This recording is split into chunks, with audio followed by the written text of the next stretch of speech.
We are about set for some Saturday night baseball as the Larks will try to get their 22nd win of the season, taking on the Colorado Roughriders for the third game of this four-game series. As we welcome you into the pregame show, my name is Hank Corsair, and alongside me tonight is Eli Blankenship. Larks got a very big win last night, and I'll let Eli talk about the majority of this since I wasn't here, but from what I can understand, the Roughriders made a strong push early on, but the Larks bats got hot, and the rest was history. Yeah, you're absolutely right. The beginning of the game, it seemed like the Larks had just kind of caught a few strokes of bad luck there to start the ball game. They really struggled in that first couple innings defensively, really. Tabor Stokes made the start on the mound last night. Didn't do a terrible job, pitched pretty well, but, man, the Roughriders' bats were moving, and the line was moving for the Roughriders. And for a moment there, the Larks were really in a position that they weren't too familiar with. So they went down 5 runs. Bottom of the second inning is when things started to break open, though. Go-ahead home run from Lane Sparks really kind of sent the momentum up and beyond. It's put them above the Roughriders 6-5, and then from then on out, it was just all Larks baseball. It was the high-powered offense that we've seen all season long. And that win last night gave the Larks their 5th season series win of the season, and we've seen throughout the season what's worked for them. Getting the bats going early on, it translates over to the pitching, and plus you got the home field advantage for the rest of the series. That's been a huge help for the Larks as well. Yeah, and in our interview with Brady Kreitzer last night, he talks about how amazing this home crowd is here in Hayes and at Larks Park, especially for Larks baseball. The Hayes community really shows up and shows out for these games, and Brady Kreitzer mentioned that it has been a dream come true to be able to play for this home crowd. And this home crowd here at Larks Park is something else. And we are now 9 days away from the regular season finale, and we're down to the home stretch of the Rocky Mountain Baseball League Championship. The Larks still have the lead. They come into tonight's game 14-4 in the league. The A's are 4 games behind them. They have the next series with the Liberal BJs, who are in third, and you got the Roughriders trying to put some wins together. But Still going to be a fun finish, and you got those teams near the bottom trying to make a push for a potential at-large bid to the NBC World Series. Yeah, and with the BJs, that's going to be a fun series to get to watch. A team that's towards the top of the standings. We'll kind of see how the Larks are looking late season form and getting ready to go into the NBC World Series. I think it'll be a good test for them, kind of a good warm-up for the NBC World Series, and should give them kind of maybe a little bit of a confidence boost and some momentum going into that final push of the season. The Larks come into tonight's game with an 8-game home win streak, and they're going to put that to the test when we come back.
We are about set for the first pitch of tonight's game. The Larks come into tonight's game 21-4-1 on the year, looking to keep their 6-game win streak alive against the 8-14 Colorado Roughriders in the third game of this 4-game series.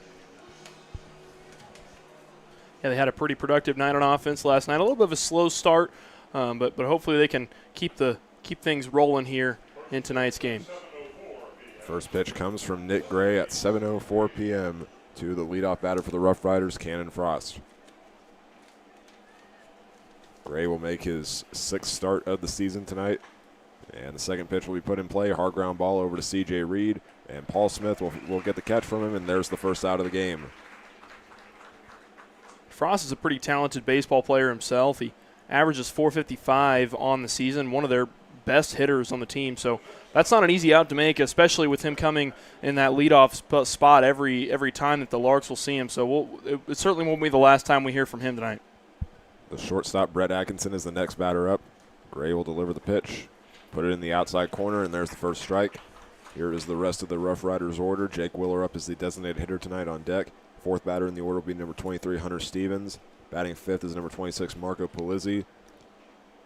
Count moves to 1-1. The 6 batters, the right fielder, Aaron Kidd, and rounding out the rest of the order are Andy LaPearl, Max Slavin, and Dylan Hearn. 1-1 on the way from Gray, goes outside and ties the count up.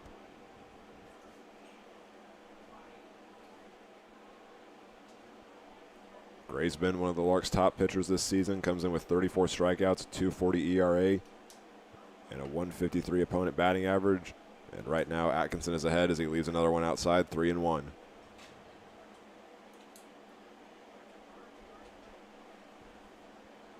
We'll give you the Larks' defensive alignment here in just a second.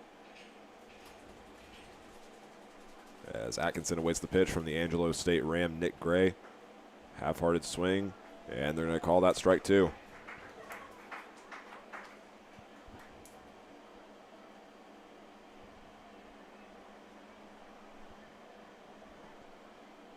So we'll see who wins this early battle.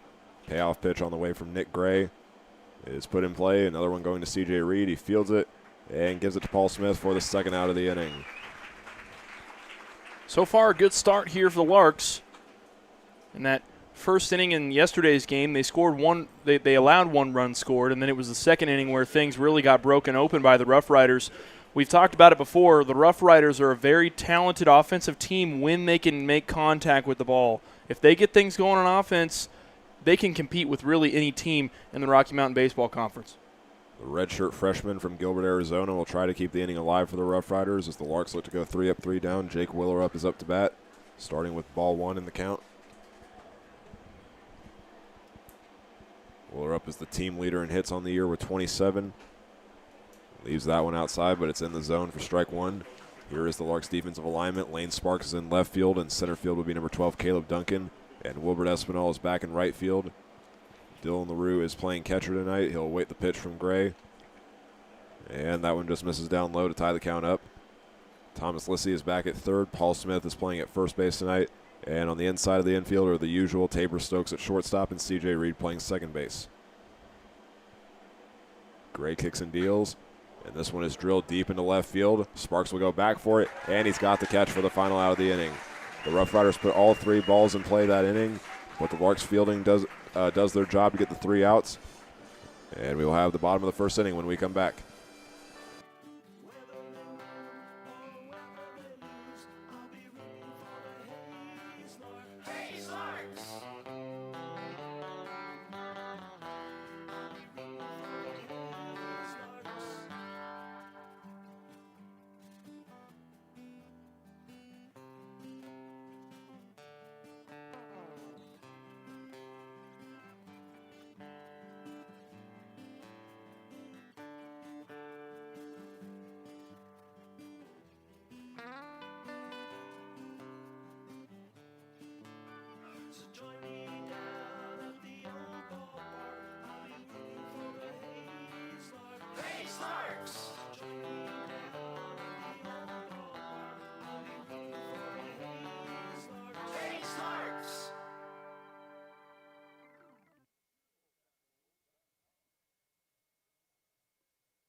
There is a look at tonight's batting order for your Hayes Larks. Tabor Stokes is leading off tonight. Followed by him will be Lane Sparks and Trent Baker back in the lineup tonight. Dylan LaRue returns to the 4th spot. Wilbert Espinal moving up to number 5. Caleb Duncan will bat 6th in the order for the first time this season. And then Thomas Lissy, Paul Smith, and C.J. Reed round out the rest of the order. The Larks had one of their top pitchers starting tonight's game. The Roughriders have responded by doing the same thing. They're starting Sam Fisher on the mound as we get a hit into center field, and it lands right in front of Frost. He'll pick it up, throw it back in. And Tabor Stokes, the first pitch of the inning, he's got a hit. Well, that's the way to start a baseball game if I've ever seen one. Getting that base hit at the beginning of any inning is so crucial. That puts you in a position where you can really attack the base paths and potentially try and drive runs in early in the ball game. We'll see if the Larks can keep it rolling early. Lane Sparks, the left fielder, now up to bat. He had quite a night last night, scoring 4 runs on 4 hits. Also had 3 RBIs and was one of 4 players to get a home run. It was a home run fest last night, to say the least. Lane Sparks had that go-ahead home run in the bottom of the 2nd inning that really shot the Larks back into their comfort zone, to say the least. They were down by 5 runs. Lane Sparks had a 2-run homer and drove in C.J. Reed to really boost the momentum that they were lacking there in that first part of the game. And the count starts off 1-0 to Lane Sparks, and Tabor Stokes gets the first steal of the night, taking second base. Here's a quick look at the outfield alignment for the Colorado Roughriders. Marco Polizzi is in left field tonight. Cannon Frost will be the center fielder, and Aaron Kidd will be in right field. After this pitch, we'll look at the infield alignment. Sam Fisher looks back at second base. Stokes thought about going right there, but Fisher takes another look back, and now we'll just turn around completely to keep him there. The last couple nights we've had some weird kind of pick-off moves here and there that get people caught in between base paths, and for the Larks, it's worked out for them, actually, better than it's worked against them. Here comes the pitch from Fisher, goes outside, and it's going to be a pass ball getting away from the catcher, and Stokes will just jog over to third base. He is 90 feet away from scoring the first run of tonight's game. Well, and just like that, there hasn't been a single contact on the baseball since he's made it to the bases, and so that just comes to show getting a base runner on the base paths can be all the difference in a baseball game like this, where you can just get him all the way to third. Now all that Lane Sparks has to do is hit a deep fly ball, and it's an easy score. That's what the Larks choose to do with these leadoff batters, getting speed on the base path and guys that rarely get caught stealing. And it's working so far. The count is 2-0. And the next pitch finds the zone on the outside, tying the count up to Lane Sparks against the sophomore right-hander from Trinidad State, Sam Fisher, who is the strikeout leader for the Roughriders with 36 coming into tonight's game.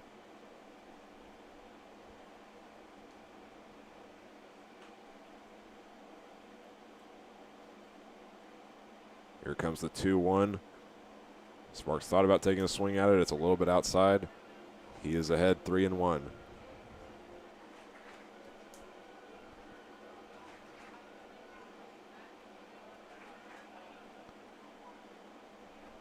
The catcher Slavin wants the pitch on the outside. It goes there. Just a little bit too far out. Lane Sparks gets on through ball 4 on a 3-1 count. Runners are at the corners. And the Roughriders, this is what their biggest weakness is their pitching. Their pitching isn't as consistent as they would like it to be. They don't have a huge roster, and so it makes it difficult for them to go deep into their bullpen in games that are really close. And so they really rely on their starting pitcher a lot to be able to go those extra innings that you don't always see starting pitchers go in today's game. Trent Baker's now up to bat. He was the starting pitcher in last night's game through the first 4 innings. Shows bunt on the first pitch, pulls it back, and Lane Sparks is the second Lark to get a steal tonight. That's now 2 runners in scoring position.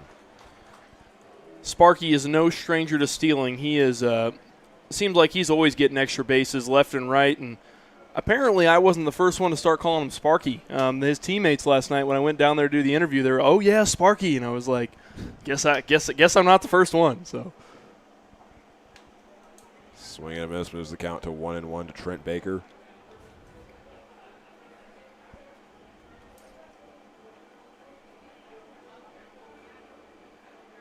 He's the RBI leader with 34, working with the 2 runners in scoring position. Tabor Stokes is at third, Lane Sparks at second. And that next pitch catches the outside part of the plate. Sam Fisher is ahead 1-2 against Trent Baker.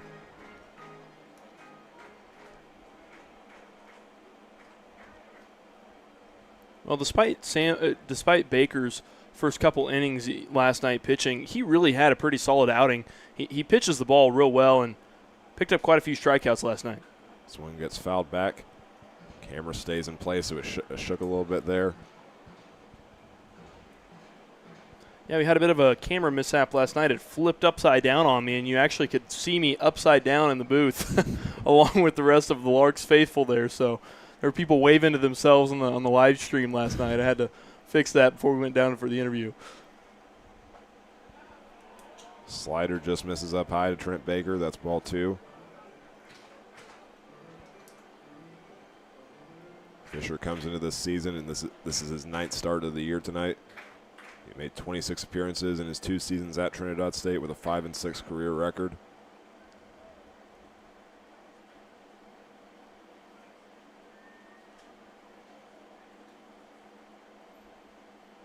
Looks like they want to put it on the outside again, which is what they do. And it's a full count to Trent Baker. That's what I've noticed from this Roughriders pitching staff is they really like to work the pitch count. Even if they go up 0-2 on a batter, they're still going to try and get a batter to bite on any given pitch. So that's something that they really have to be mindful of if you're a batter or even a defensive player. Fouled back. Baker stays alive. This next pitch will be the 8th of the at-bat.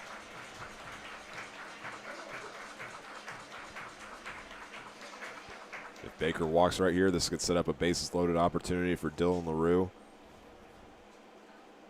Player with 5 home runs on the season, returning to that 4-hole spot.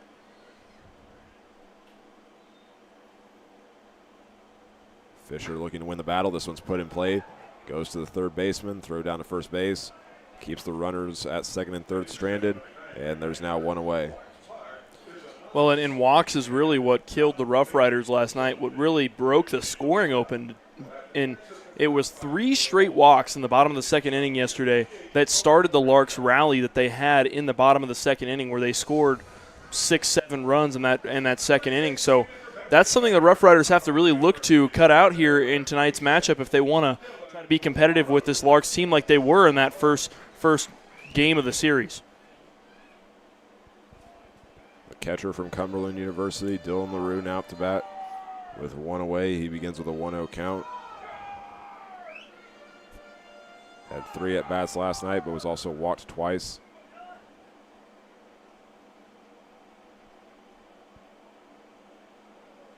And our camera is sliding down, so Eli, is it all right if you go fix that? I can go fix that. I'll be back, folks.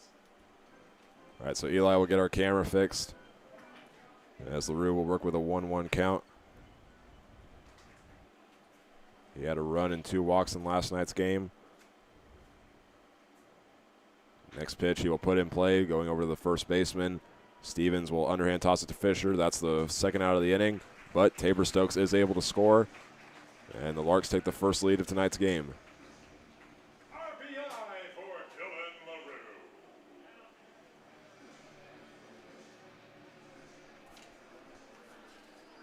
Dylan LaRue with his 30th RBI of the season after that last play and 2 away.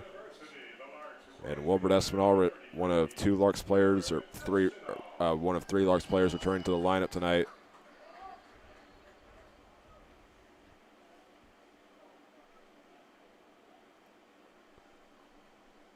We'll let the first one go down low for ball 1.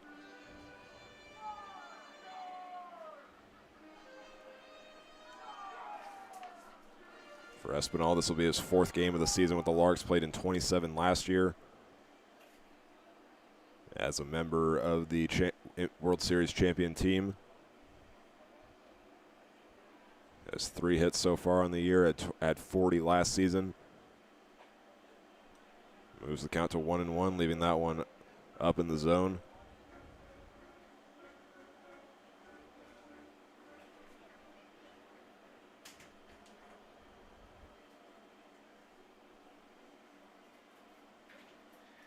Fisher puts another one outside. It ties the count up to Wilbert Espinal, who has Caleb Duncan on deck and Thomas Lissy in the hole.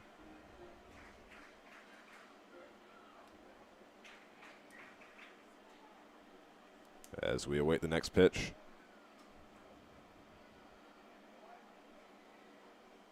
And it catches the outside part of the plate.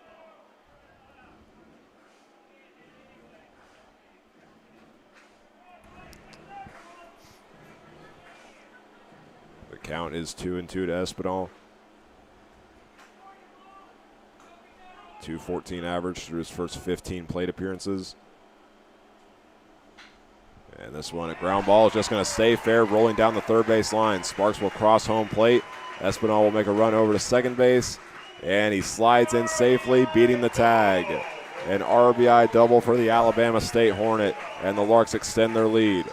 That was a good-looking hit there from Wilbert Espinal. It just really slipped it past the third baseman in Hearn, and just slid it right around that third base and kept it right on the left field foul line. And, man, a good-looking hit there from Espinal. Drives in another run. Larks are up early here at the Larks Park, and it seems like they're picking up right where they left off from last night. It's been one of their keys this entire season, and now Caleb Duncan is the sixth batter to come up to the plate this inning.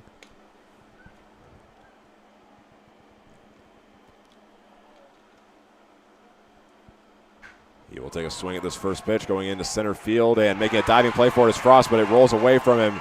It's going to go back to the 405 mark as Duncan will round second base. Espinal crosses home plate.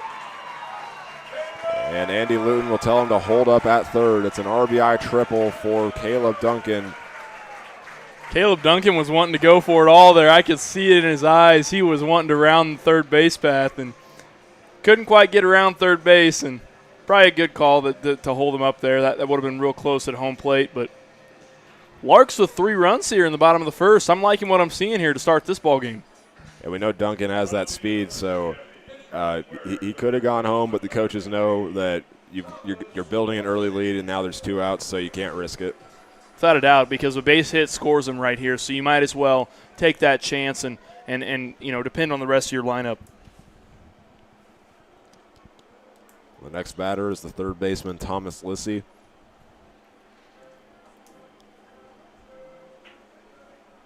A Larks player with 3 years of Division I experience.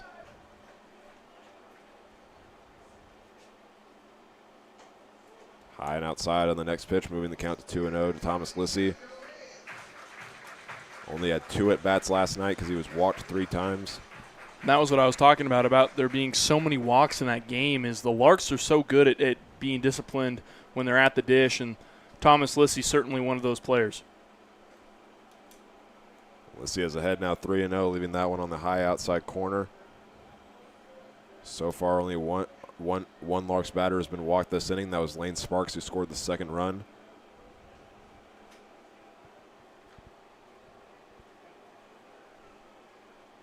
Now we'll see if Lissy decides to swing right here or just let it go by.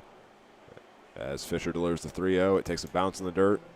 And there is another walk as Thomas Lissy will head down over to first base. 18th time has been walked this season, and already we're going to see a quick meeting here for the Colorado Roughriders.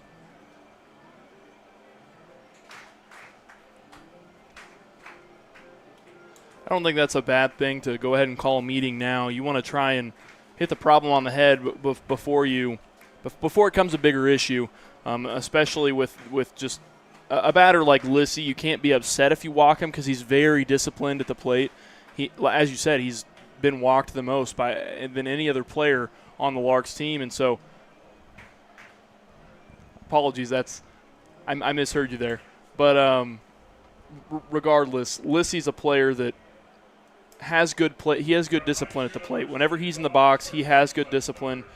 He's taking good swings, and he's not going to swing at a pitch that's not there. Like I said, he's got those 3 years of Division I experience and played his high school baseball days down in Harlingen, Texas. And this one will get away from the catcher as Paul Smith showed bunt. And Duncan will slide in safely for the 4th run of the game. And the Larks getting the 2-out rally going. Well, keeping the rally alive, and now the Larks lead it by 4, and, man, they're looking real good here in the bottom of the first inning to start off this ball game. That pass ball moved Thomas Lissy into scoring position. He is now at second as Paul Smith returns to the lineup tonight playing first base, working on a 1-0 count.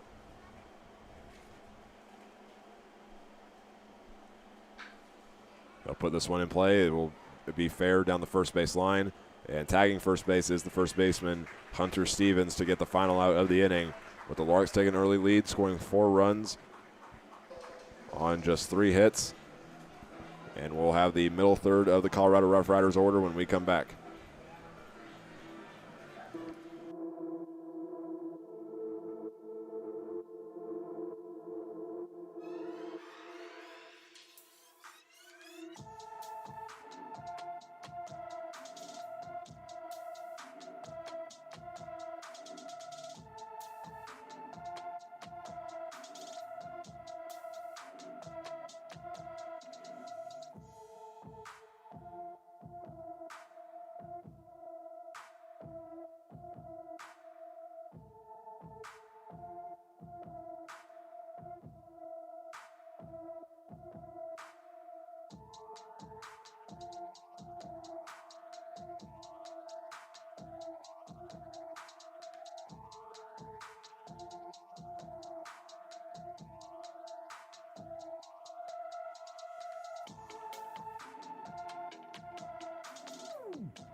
The Larks jumped out to the early lead, scoring 4 runs in the first inning on 3 hits and leaving just 1 runner stranded. As we return to the action for the top of the second, Nick Gray returns to the mound, facing off against the middle part of the Roughriders order after they went 3 up, 3 down. With Gray getting some help from the fielding after the Roughriders put all 3 of those balls in play. The leadoff batter this inning is number 23, Hunter Stevens, who will take a swing at that one and miss, beginning with an 0-1 count for the inning.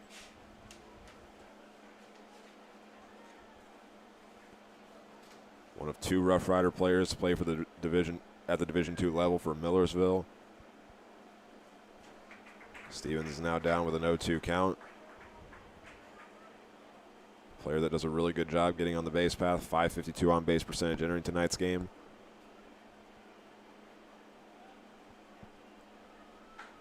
And he will hit this one high up into the air. It's going to be tracked down by Tabor Stokes. He will just wait for it to come down, and there is the first out of the inning.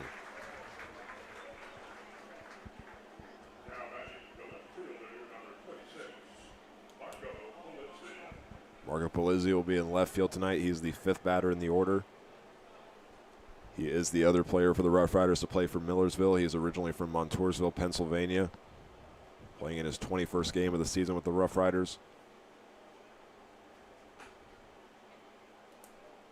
First pitch will be ball 1. On deck is Aaron Kidd, and Andy LaPearl is the batter in the hole.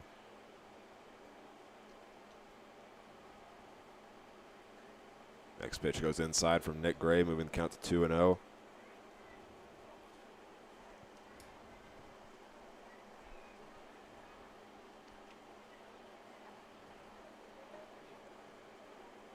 LaRue wants the pitch down low. And this will be another one that gets popped up. This time it's to the right side of the infield, and calling for it is Paul Smith, who's standing on the first base line. He has out number 2. Well, I'm looking towards the top of the 5th inning. There might be a free Tommy's Car Wash in some of our Larks faithful future here, and it's been a pretty good defensive start here so far. I don't want to jinx it, but so far it's been a pretty good defensive start from the Larks. Yeah, the Rough Riders are doing a good job making some contact early on, but the fielders are there for the Larks. And now they look for another 3-up, 3-down inning as the redshirt sophomore from Parker, Colorado, Aaron Kidd, is up to bat. He is ahead 1-0.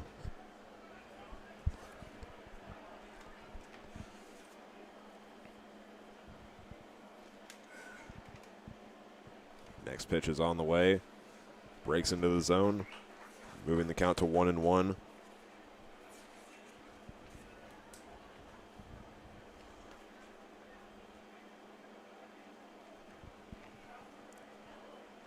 Next one goes inside and ties the count up. Well, and Kidd is a Regis baseball player, so he might make a trip to Hayes every once in a while from time to time. Sometimes Regis will get a chance to play Hayes in the regular season. And that's what's big for the Roughriders, is that he has that experience playing on that field, because the Roughriders play on Regis's campus. He's played in 16 games with them over the last 2 seasons. But now he's trying to keep the inning alive. 2-2 on the way from Nick Gray. Slides to the outside and makes it a full count.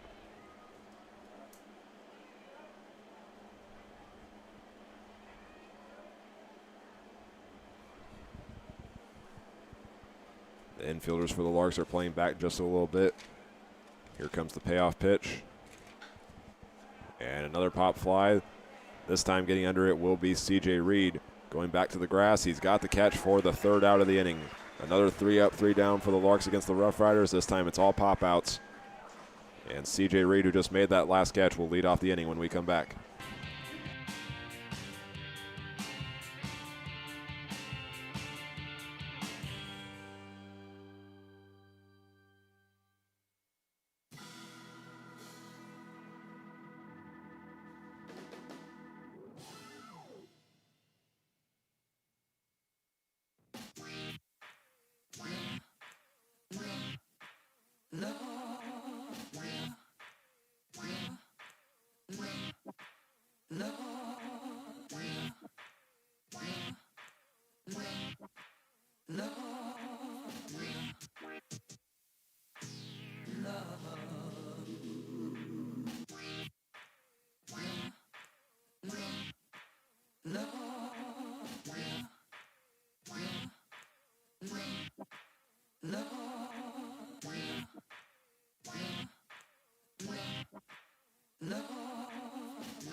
Before we start the bottom of the 2nd inning, we want to let everyone know that today's game is brought to you by McDonald's of Hayes, Russell, Waukene, and Dodge City, as well as Biggie Meats, Insurance Planning Incorporated, and Keithley Funeral Homes. Those are today's game sponsors for this Saturday night baseball game. As we return to action, C.J. Reed is up to bat. He hits a hard ground ball over to Hunter Stevens, who will just run over and tag first base for the 1st out of the inning.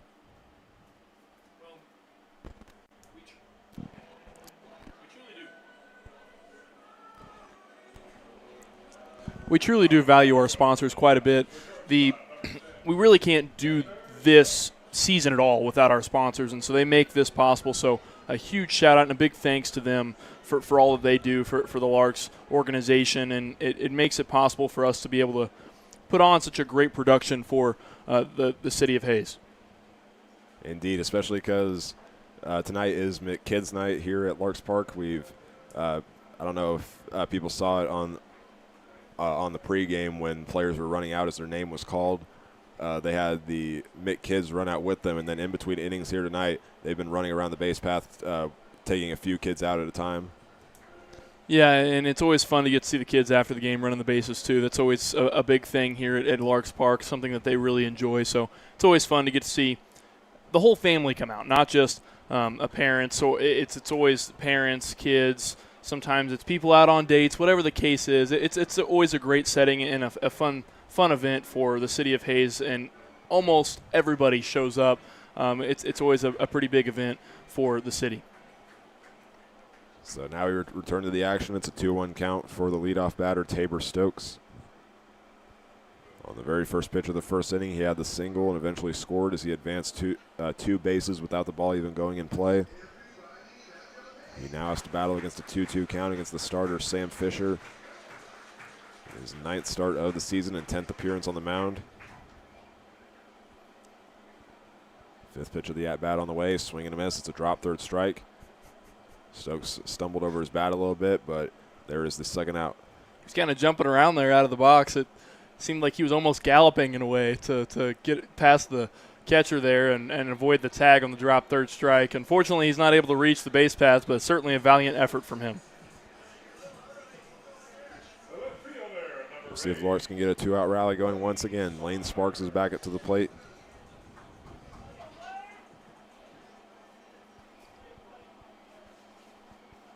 Sophomore from Wharton State. They'll be playing at Lamar next season. We'll hit this one into center field, and they're going to call that one the final out of the inning.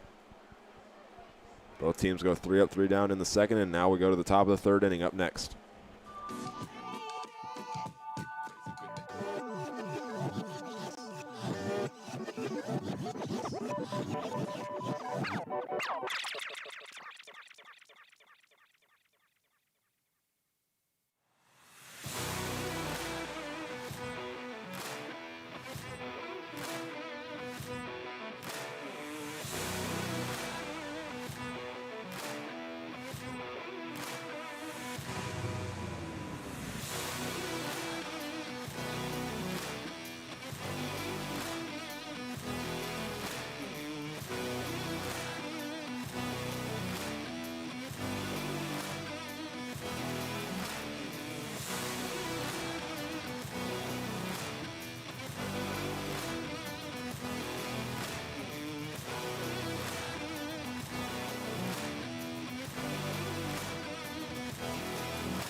It's time for the top of the 3rd inning here at Larks Park as Andy LaPearl, the 7th batter in the Roughriders order, will lead off the inning. After him, it'll be Max Slavin as well as Dylan Hearn to round out the final few batters in the Roughriders order before they return to the top of it. Gray puts the first one down low for ball 1 to the second baseman. Pearl's a native of Arvada, Colorado. Just finished his junior year at Concord University. And is ahead now in the count 2-0.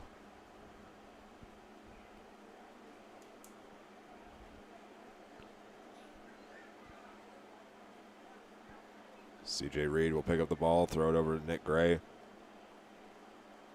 as he heads back to the mound.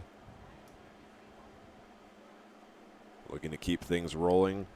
The Roughriders have put, every Roughriders batter so far has put the ball in play. So far they have yet to get their first hit. The count is tied at 2-1.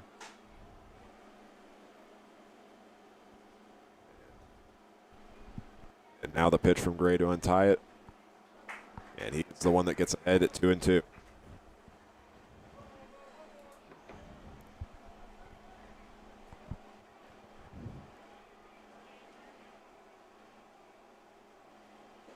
Swing and a miss. Gray gets his first strikeout of the evening.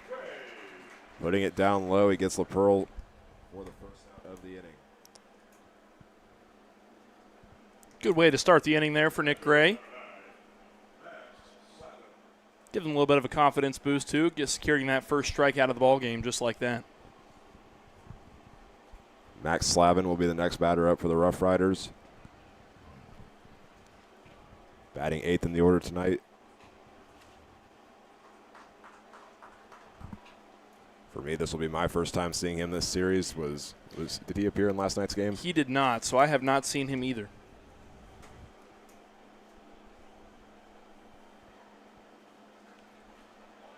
He is now down 0-2 in the count. From what I can see on our preparation work that we have here, is he's he averages 271 on the season on 13 hits, 3 home runs, and 11 RBIs in 15 games played. He'll put this one in play. It'll go foul down the first base line.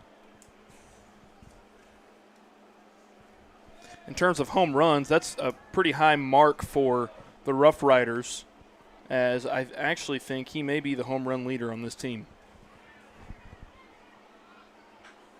He'll put the 0-2 in play. It rolls right back to Nick Gray. He will jog over to first, underhand toss it to Paul Smith, and that is out number 2. Well, on the contrary to what last night's game, it seemed like the first few innings didn't go very fast. Tonight it seems like they're really rolling on defense and been pretty productive, to say the least. Yeah, Gray was getting a lot of help from his fielders in the early parts of this game. That time he fielded it and threw his hat into the ring, getting the out to first.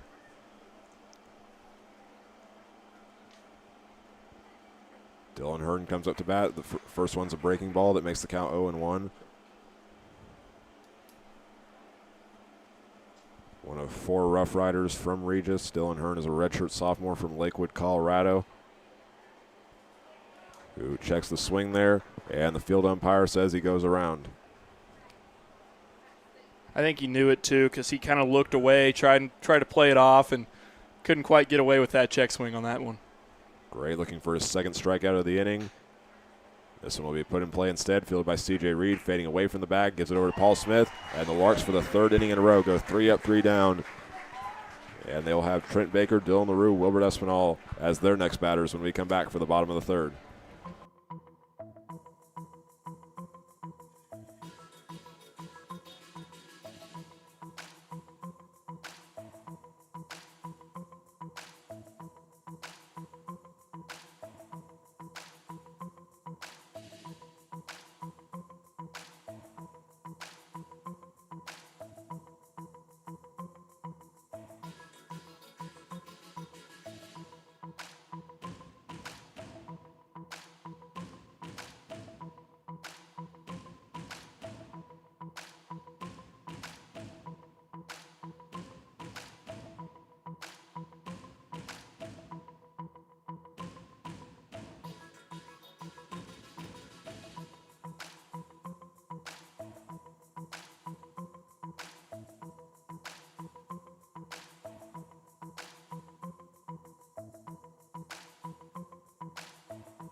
The Larks holding on to the 4-0 lead going into the bottom of the 3rd. They scored all their runs in the first inning, where they had 3 hits and only left 1 runner on base.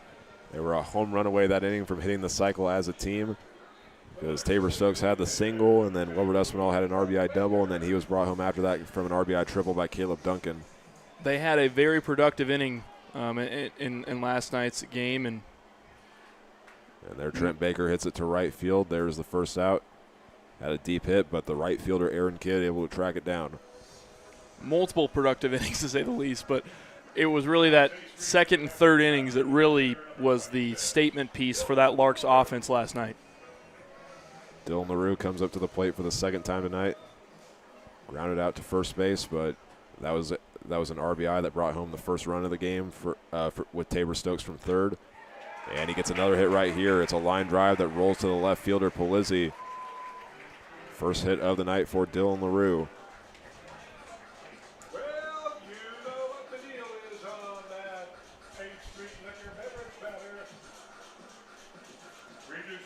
It seems like the 8th Street Liquor Beverage Batter the last 2 games has just been on fire, and I'm sure that the Larks faithful are not complaining about that, as I see at least close to 10 people walking down over to the beer garden. So Larks fans certainly loving the production that they've been getting from the 8th Street Liquor Beverage Batter. Who was it last night? Oh, I want to say it was towards the bottom of the line. It was I want to say it was Duncan. I think it was Duncan. I think it was Caleb Duncan. Gotcha. But on the first pitch of that at-bat, we had a steal there for Dylan LaRue. Moving over to second, and Wilbert Espinal starting with a 1-0 count. He had the RBI double in the first inning, trying to bring home another run.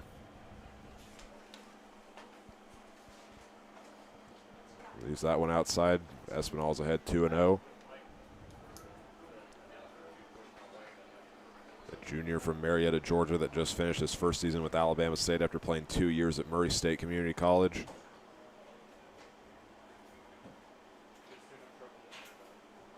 The starter, Sam Fisher, looks back at second base, delivers the pitch. LaRue's going to try to steal third. He slides in, and he is there in plenty of time. And correction, that is now the courtesy runner into the game. That is number 4, Brady Kreitzer.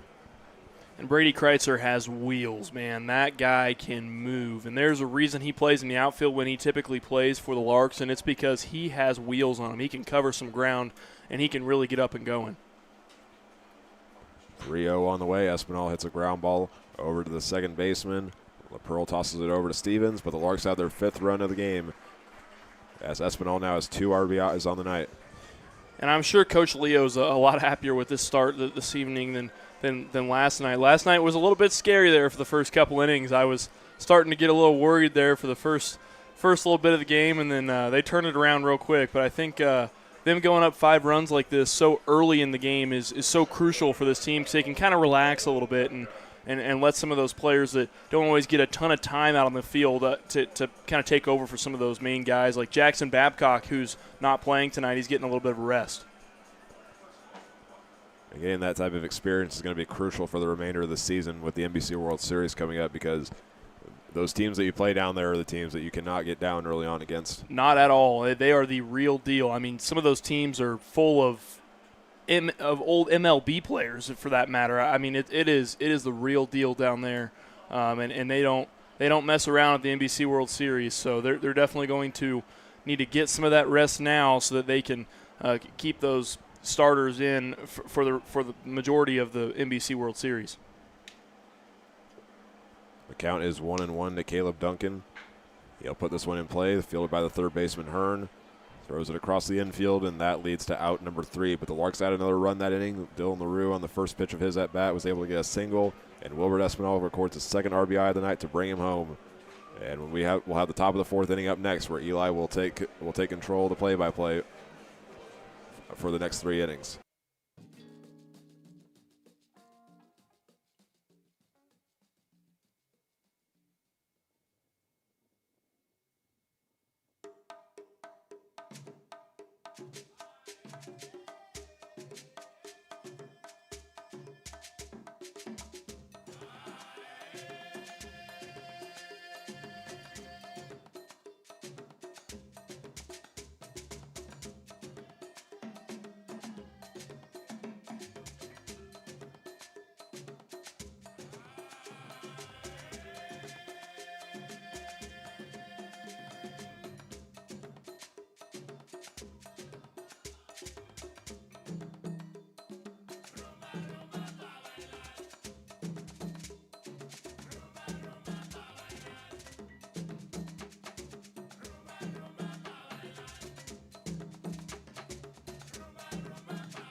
We welcome you back to Larks Park as we start the top of the fourth inning with the Larks ahead 5-0 after scoring another run in that prior inning.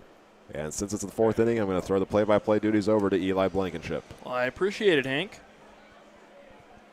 It'll be the top of the order for the Roughriders here in the top of the fourth inning.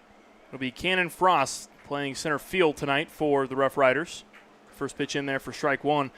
He pitched in the first matchup of the series. Did a pretty nice job. Held the Larks to just a couple runs before getting pulled late in the game. And that was a situation that the Larks were a little bit unfamiliar with because they only have 12 active players here in Hayes for this series. He threw the first 6 innings of that game and did pretty well. The 1-1 pitch to Frost. That pitch misses the inside corner. Count moves to 2-1. Frost hitting .455 on the season. 25 hits, 8 RBIs, and 17 games played. That pitch fouled hard down the right field foul line. Will go out of play. We'll have a 2-2 count on him now.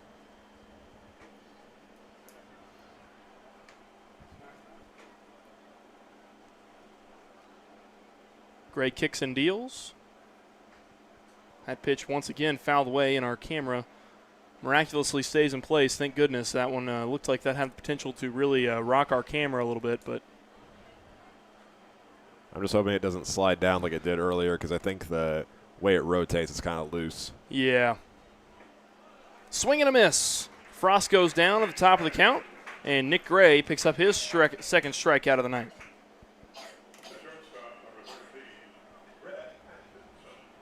That'll bring up Brett Atkinson, the 2-hole hitter for the Roughriders and shortstop for them. We'll see what he does right here after the fight that he had in his previous appearance where he got to a full count before he grounded out. First pitch, a swing and a miss.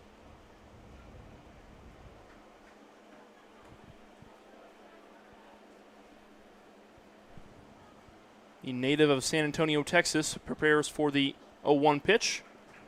That one also a swing and a miss, and now he's really going to have to battle back here with an 0-2 count.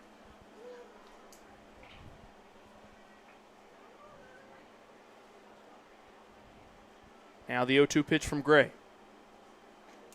That pitch outside. Atkinson doesn't fall for it.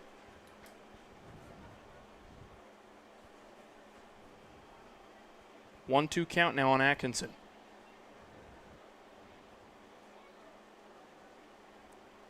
Delivery from Gray is inside on Atkinson. Atkinson kind of jumps out of the way. That'll move the count to 2-2. Showing a lot of plate discipline. I've mentioned before that he's one of the players that the Roughriders rely on with the experience that he has as a graduate transfer. That pitch can't quite sneak into the outside of the zone, and now it'll be a full count for Nick Gray as he faces the 2-hole hitter for the Roughriders. Now the payoff pitch from Gray. Strike 3. He got him. Finds the zone, and his second strikeout of the inning makes 3 strikeouts on the night for Nick Gray.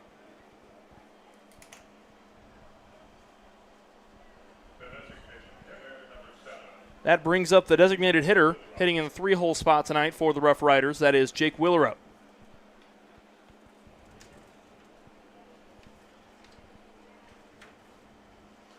First pitch is down and away. One gets past the catcher, Dylan LaRue. There'll be a 1-0 count here to start the count on Jake Willerup. That pitch finds the edge of the zone for strike 1.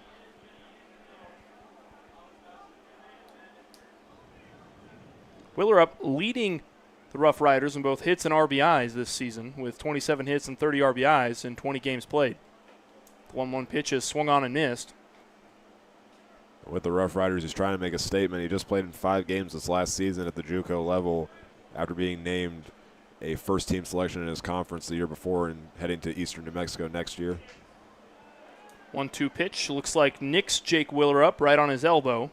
Hits him right in the elbow guard, and that will send him down to first base with a hit by pitch. The first base runner of the inning for the Roughriders. 2 outs, runner on first here in the top of the 4th inning, and that brings up Hunter Stevens, the first baseman.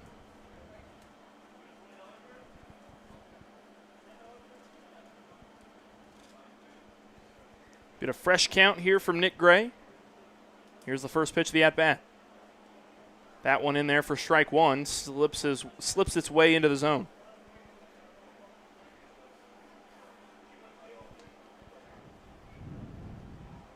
Stevens averaging .350 on the season. Pretty solid mark to hit for him. That pitch swung on and missed, and he'll start the count at 0-2.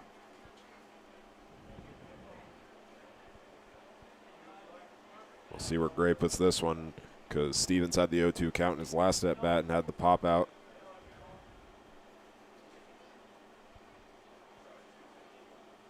The 0-2 pitch on the way from Gray. That pitch in the dirt, stopped by LaRue.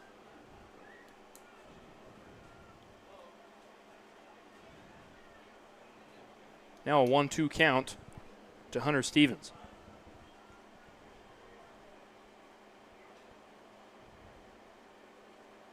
Gray delivers. That pitch also in the dirt. LaRue is there to make the stop. The runner will stay on first. Count will be 2-2.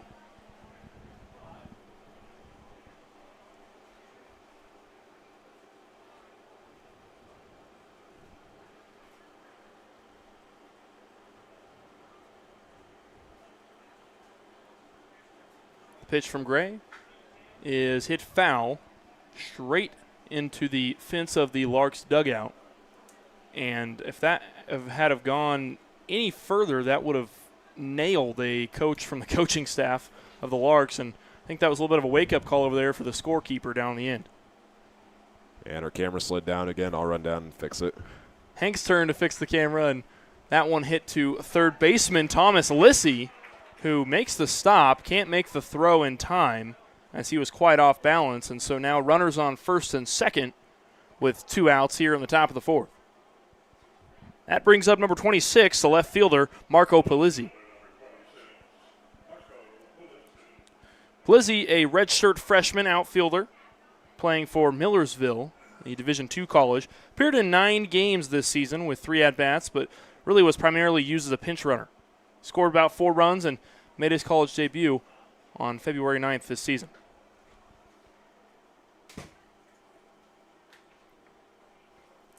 First pitch to Polizzi is swung on and missed. He'll start the count 0-1.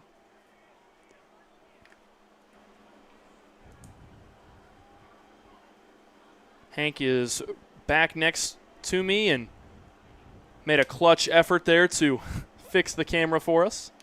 The 0-1 pitch to Polizzi is out of play down the left field line. They will take a second to go track that ball down.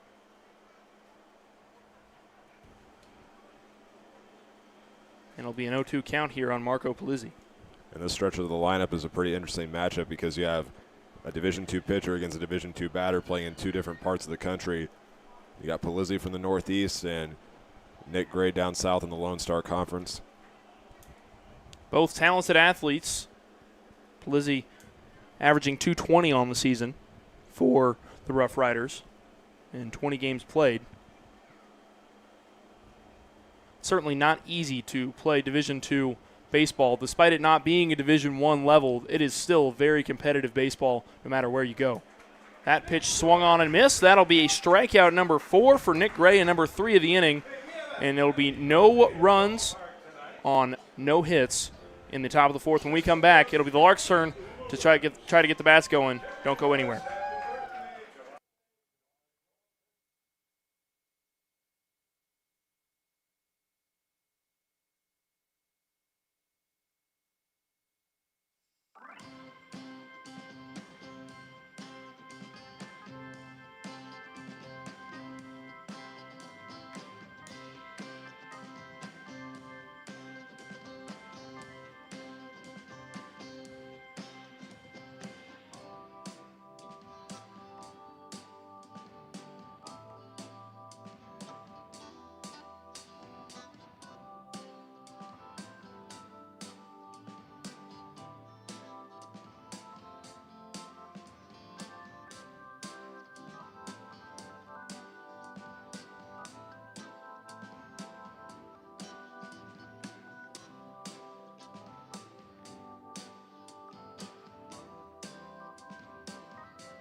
Well, we welcome you back to the ballpark. We're here in the bottom of the fourth inning. It'll be Thomas Lissy leading off for the Larks, the third baseman. Had that real nice stop there at third base. Hank and I were just talking. It's not categorized as an error due to the nature of the play. He didn't actually make a mistake that resulted in any extra outcome in that particular play. He made a great stop. That's just a really hard throw to make. You're throwing basically over your pitcher and across your body, and that's such a hard play to make no matter who you are.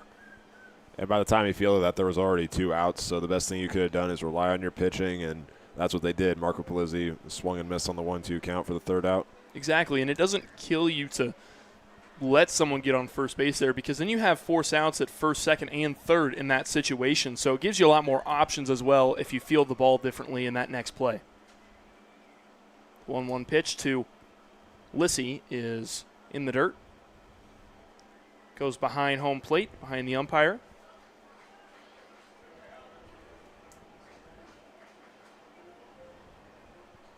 Now a 2-1 count to Lissy.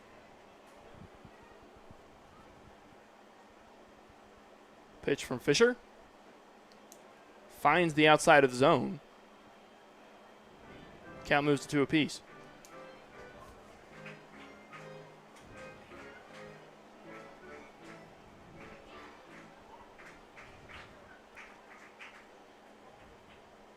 Two-two pitch on the way now. That one hit hard and foul down the right field line. And Lissy will live to fight another pitch.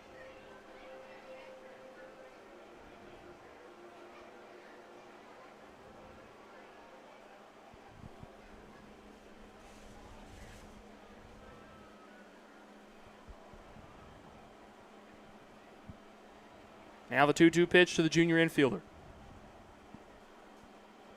That pitch gets away from catcher Slavin. Brings the count up to 3-2, a full count now on Thomas Lissy.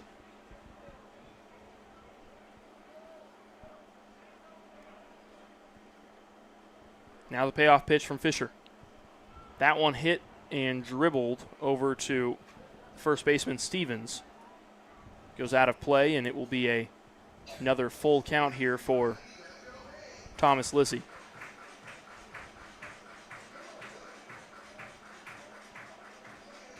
No runners, no outs here in the bottom of the fourth inning. Larks leading at 5-0.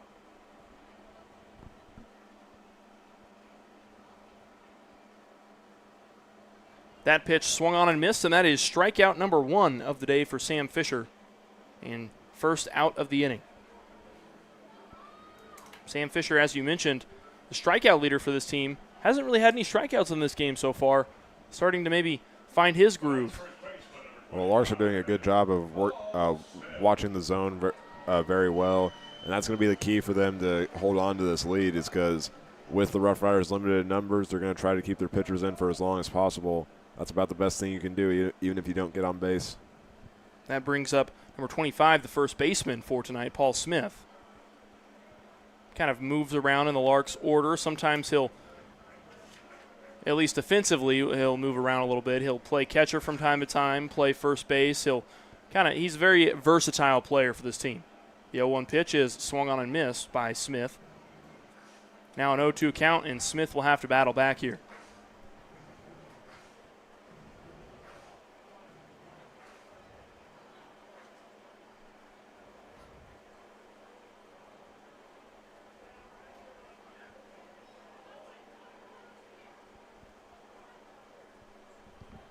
Fisher kicks and deals. That one hit into shallow left field. Tracking it down and sliding is Polizzi, and he is there to make the play. And that is out number 2 here in the bottom of the fourth.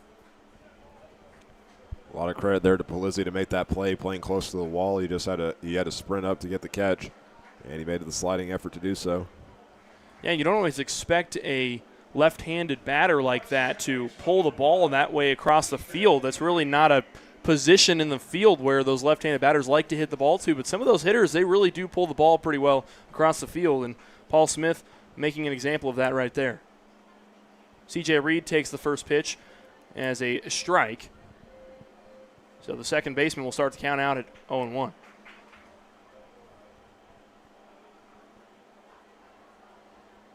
The 0-1 pitch to Reed is low on Reed, and that will move the count to 1 apiece.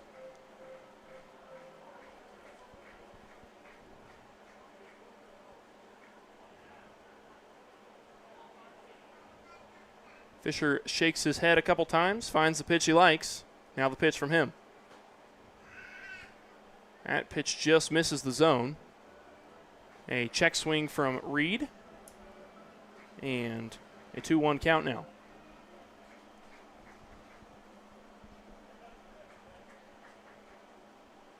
The 2-1 pitch from Fisher. That one hit foul and out of play over the top of the Larks bullpen. And now it'll be 2 apiece with 2 outs here in the bottom of the 4th inning.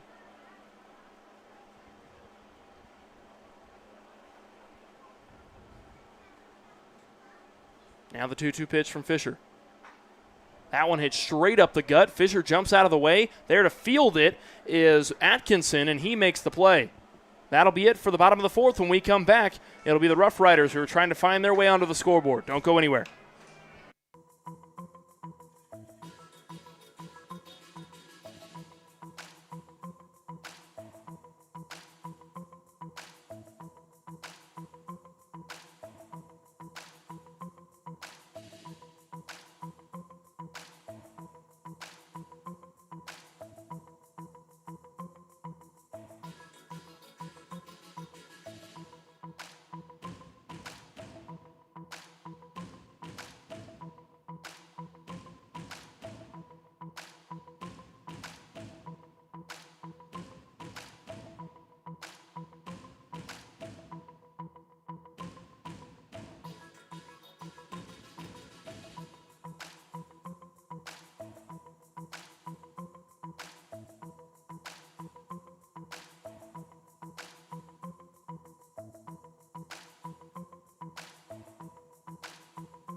Well, Nick Gray will remain on the mound here in the top of the 5th inning for the Larks. So far pitched a shutout game with only 1 hit allowed, so pretty good outing from him so far on the 4 strikeouts that he has picked up tonight.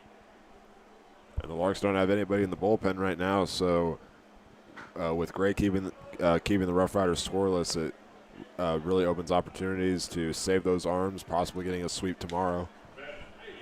Aaron Kidd's first pitch of the at-bat goes foul and lined straight to the third base umpire, who had to jump out of the way. Good reflexes from him there down the third base line. An 0-1 count now on Kidd.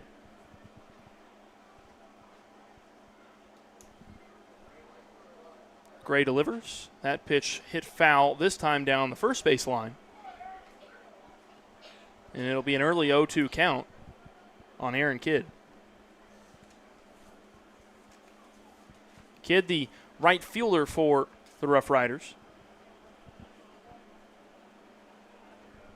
Redshirt sophomore outfielder who plays at Regis. That pitch inside. Now the 1-2 pitch from Gray. That one also fouled away, and that's the 3rd foul ball of the at-bat for Aaron Kidd. He's seeing the ball pretty well here in this count. That sounds like that might have hit a car from the reaction that the Larks faithful had there. It was a collective, oh. The 1-2 pitch is low and inside. Be a 2-2 count now.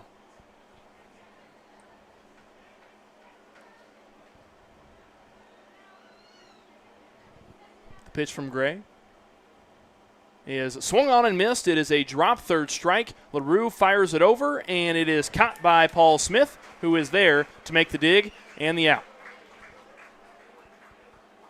One down here in the top of the fifth. Larks still lead at 5-0.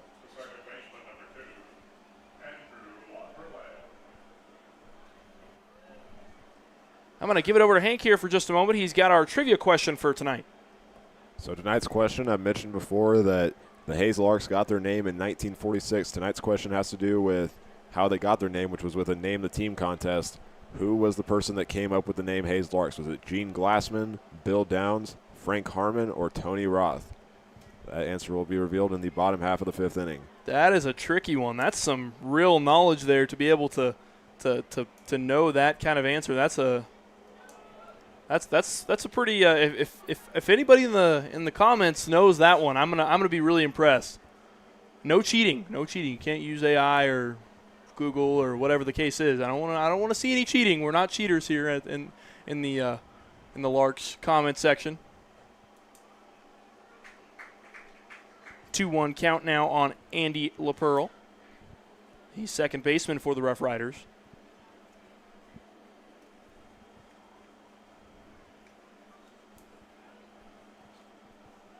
That pitch down and away for ball 3.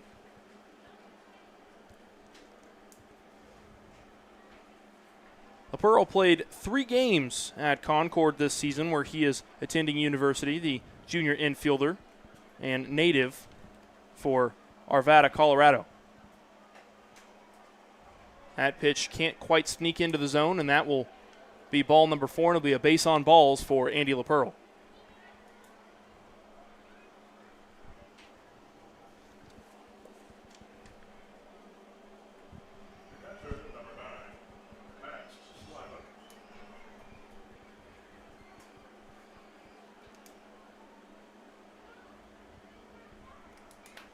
That brings up catcher, number 9, Max Slavin for the Roughriders. Runner on first, 1 out here in the top of the 5th inning.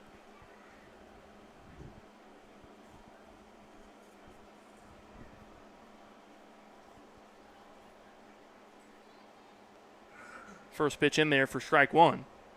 Now the 0-1 pitch to Slavin. That pitch in the dirt.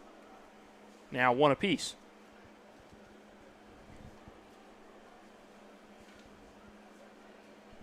Slavin averaging .271 on the season in the 15 games that he's played in. He's the home run leader for the Roughriders at 3 home runs on the season.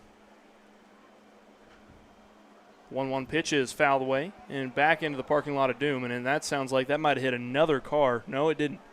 Might have been close. No, it hit off the net and then landed next to the batter in the on-deck circle for the Roughriders. Oh, man. Went out of my field of view, and I just assumed that it had fallen victim to the parking lot of doom. Now the 1-2 pitch from Gray. That thrown over to first base from LaRue. Fired it over to Smith, who applied the tag.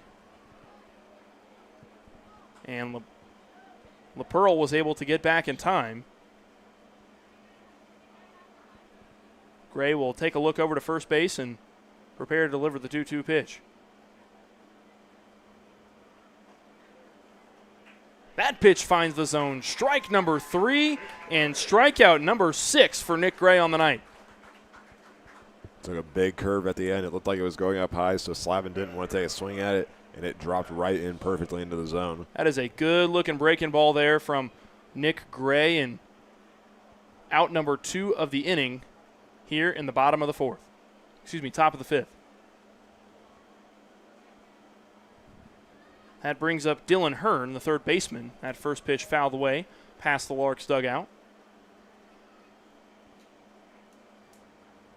He'll start the count 0-1.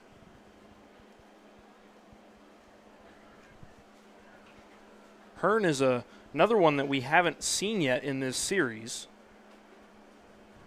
The redshirt sophomore from Regis. Another Regis player on this Rough Riders squad. Now the 0-1 pitch. Swung on and missed. It is now an 0-2 count on Dylan Hearn. Hearn, a pretty talented hitter himself. He averages .408 on the season on 20 hits, 1 home run, and 13 RBIs.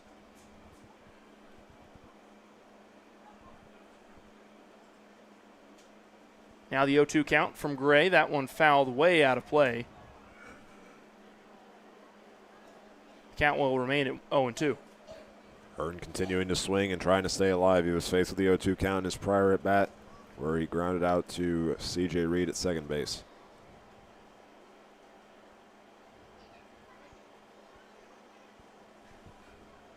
The 0-2 pitch once again from Gray. Swung on and missed. Strikeout number 7 on the night, and strikeout number 2 of the inning. The Larks only allow 1 runner on and no runs in the inning. When we come back, it'll be the Larks' turn to get some offense going in the bottom of the 5th.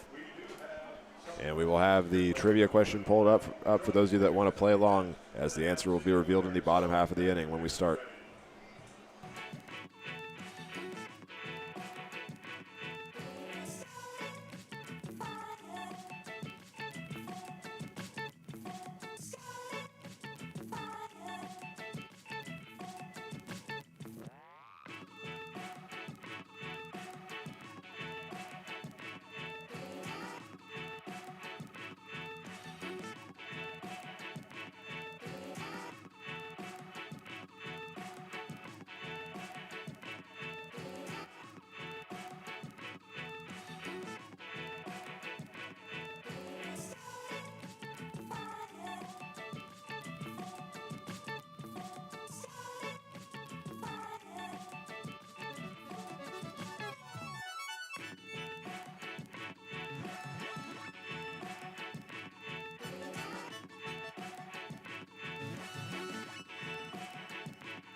So our trivia question tonight involved the Larks getting their name from a Name the Team contest. We asked who was the person that came up with that name. Was it Gene Glassman, Bill Downs, Frank Harmon, or Tony Roth?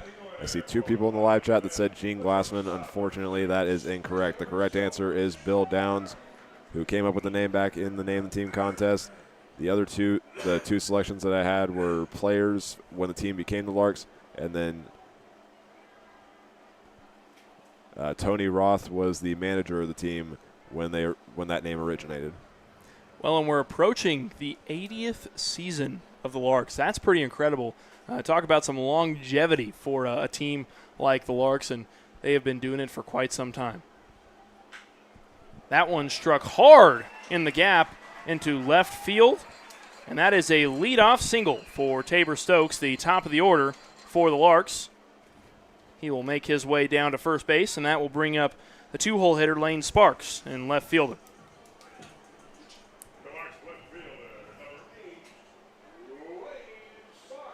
I think it's official now. I think Sparks is. I think I'm just going to start calling him Sparky. I think that's the only logical explanation for me to. I think I have to. It's just such a.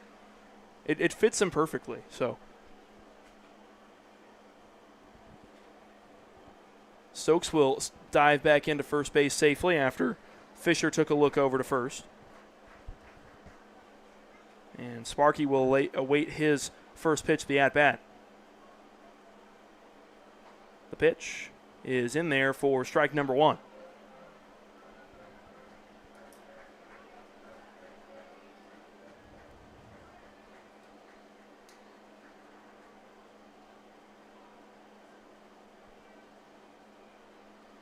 Now an 0-1 count. The pitch from Fisher is high and outside. Sparks is just waiting for that right pitch. He's just been patient. The Roughriders have been working around the zone because of the performance that he had last night with the 4 hits and 3 RBIs. That's something that's been really impressive tonight from this Larks team, is they've been very disciplined at the plate. They haven't swung it really a lot of pitches that weren't strikes. And so they've done a nice job of that tonight. They did a great job of that last night, picking up the amount of walks that they did.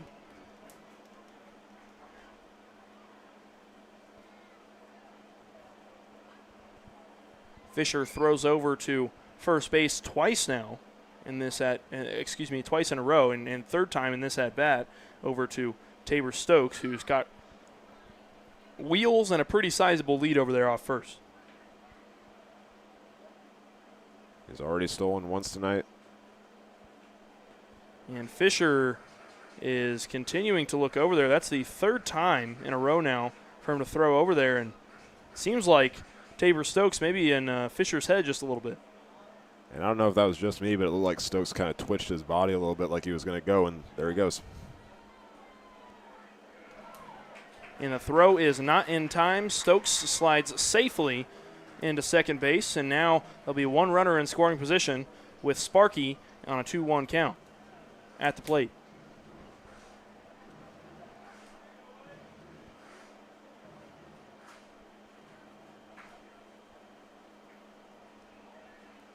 One runner on here in the bottom of the fifth. Larks lead at 5-0. 2-1 pitch. That pitch finds the outside corner of the zone, and now it'll be 2 apiece.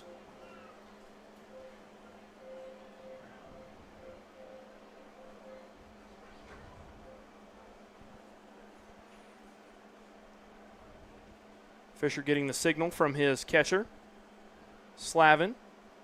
Fisher takes a look back at Stokes, who's having a little bit of a staring contest back there. And he will step off the rubber for just a moment. Stokes will stay on his feet and return back to second base. Fisher once again will get the sign. Takes another look back at Stokes. Now the 2-2 pitch. That pitch hit hard into left field.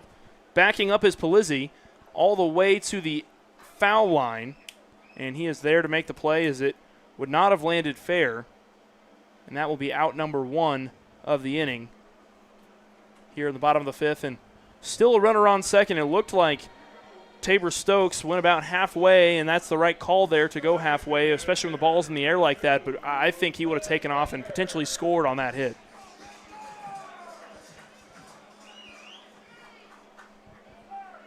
That brings up designated hitter Trent Baker, who had a nice pitching performance last night for the Larks. Despite allowing 5 runs, he racked up quite a few strikeouts last night. Fisher takes a look to second base, and the first pitch to Trent Baker is down and away for ball 1.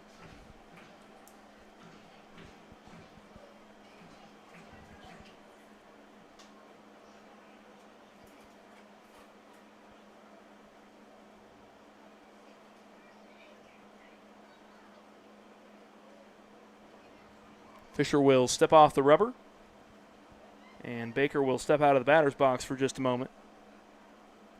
Still a 1-0 count here. Stokes with about a jump and a half off of second base. Pitch from Fisher is inside. Count will move to 2-0. Seems like Stokes really is kind of playing mind games now with Fisher. He's trying to get him to throw the ball to second or what have you, and Stokes is, I think, enjoying it a little bit. Yeah, the Roughriders have to hold the Larks in place right now in order to give themselves a chance to win. And that hit will be an out. Made great contact, actually went into the outfield grass. And Trent Baker almost hit the ball and nailed Tabor Stokes, who had to jump out of the way of that ball. So that will keep Stokes at second base. And Trent Baker will go down on a fielder's choice. And so it will be a fresh count here for the 8th Street Liquor Beverage batter, Dylan LaRue, who is batting in the 4-hole spot tonight for the Larks.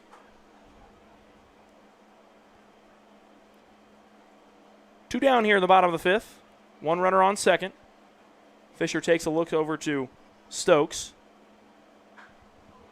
That ball hit high and into shallow right field. It is not going to land fair, but it will be caught nonetheless by Hunter Stevens, and that will conclude the inning. And when we come back, it'll be the top of the 6th. Don't go anywhere. You're listening to Larks Baseball on the Larks Network.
We welcome you back to Larks Park. It'll be a pitching change here in the top of the 6th inning.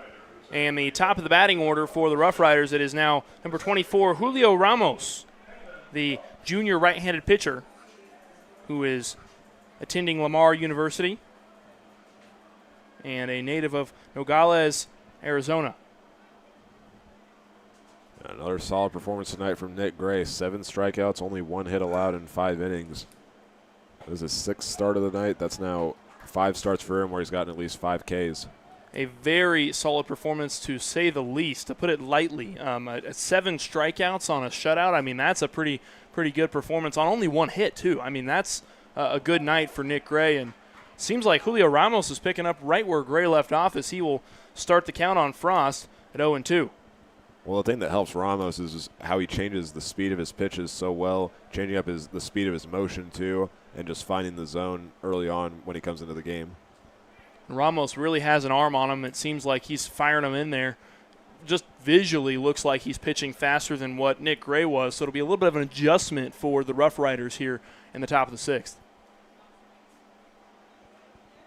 The 0-2 pitch from Ramos is swung on and missed. First batter up, first batter down. 1 strikeout for Julio Ramos to start the day.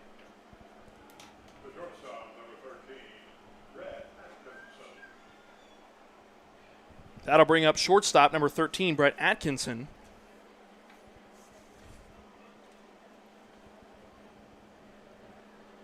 The native of San Antonio, Texas. First pitch is swung on to Tabor Stokes, who fields it cleanly and makes the play over to Paul Smith. Will bring up out number 2 of the top of the 6th inning, and that brings up number 7, the designated hitter, Jake Willerup.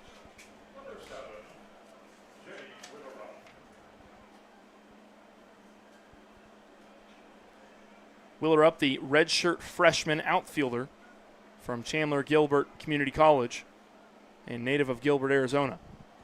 That first pitch popped up high and maybe out of play. Tracking it down was Paul Smith.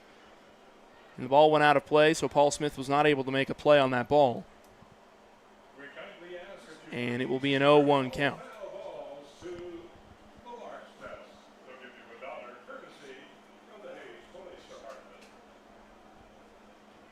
Now the 0-1 pitch from Ramos.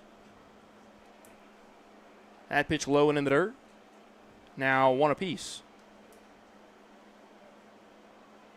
Nobody on, 2 outs. Larks lead at 5-0 here in the top of the 6th inning.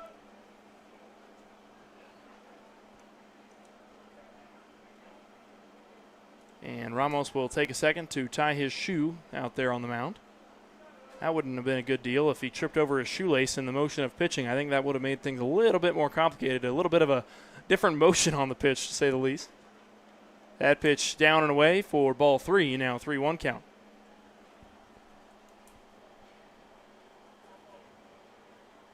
Now the 3-1 pitch from Ramos. That one hit hard into left field. And the ball will go out of play. I completely lost the ball after it came off the bat. It just got it got crushed. The ball got hit so hard that it just flew off his bat, and I blinked and I missed it. A lot of power, just couldn't get the right launch angle. Without a doubt, the payoff pitch is there for strike 3. It is 3 up, 3 down for Julio Ramos. When we come back, it'll be the bottom of the 6th inning where the Larks will try and have their crack at get swinging the bats.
Well, leading off for the Larks here in the bottom of the 6th inning will be Wilbur Espinal, the right fielder. Not necessarily a new addition to the roster, but a new face for this Larks team as he's kind of joined the team here in the later half of the season. And first pitch in there for strike 1. That pitch high and away for ball 1. He's one of 3 players that weren't featured in the batting order last night and is having a solid night so far because he had that RBI double in the first where he eventually scored. And even on that at-bat in the 3rd inning where he grounded out, he still was able to bring home another run. Espinal, a junior at Alabama State. He pops that one up, and that one will go out of play and right next to the Larks nest. It landed in a fan's lap. And thankfully everyone's okay over there as there's a pretty large congregation of people next to the Larks nest. Camera's sliding. And the camera is sliding, so Hank will have to go save the day down there, so we'll have Hank come back here in just a moment. But for the time being, it will just be myself up here.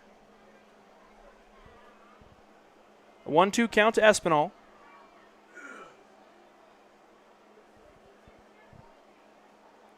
And the delivery from Fisher.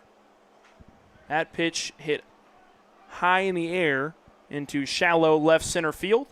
And there to make the catch is the shortstop, Brett Atkinson.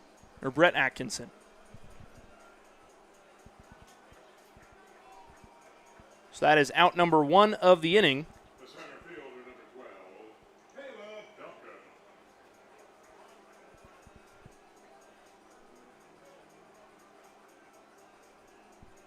And that will bring up Caleb Duncan, the center fielder.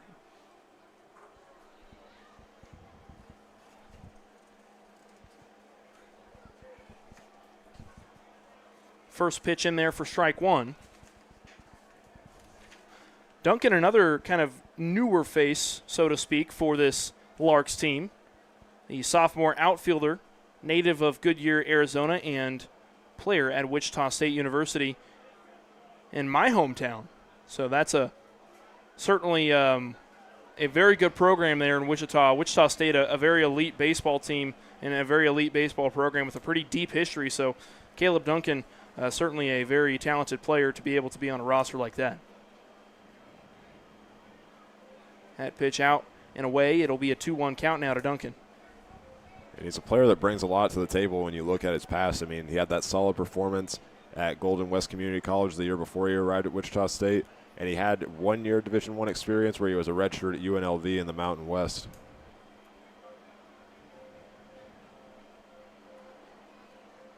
Count is now 3-1 to Duncan, the center fielder for the Larks. That pitch struck into shallow center field, and Duncan will reach on a single. He'll round first base, and he'll stay right there. And so there'll be 1 runner on with 1 out here in the bottom of the 6th as the Larks lead at 5-0.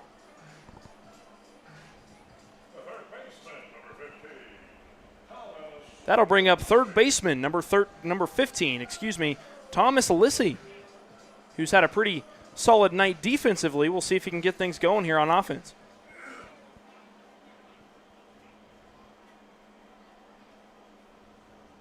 So far, 6 hits and 5 runs tonight for the Larks. As Caleb Duncan dives back into first base. And now the first pitch of the at-bat for Thomas Lissy. Lissy shows bunt. He pulls it away. And that first pitch is down and away for ball 1.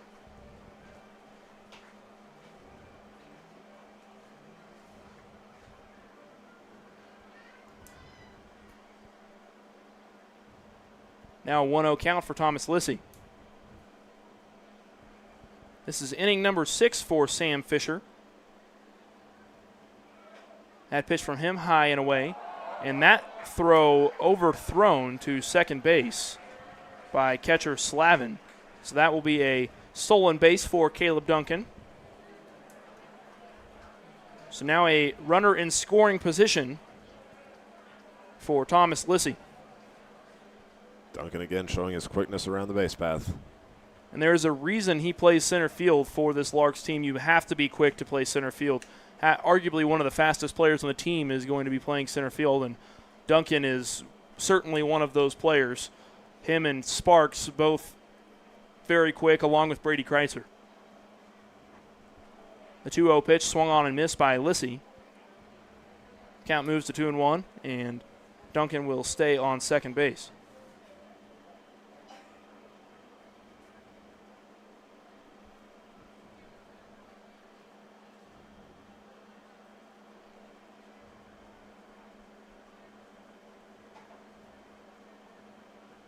Now the 2-1 pitch. That pitch outside. Now a 3-1 count on Thomas Lissy.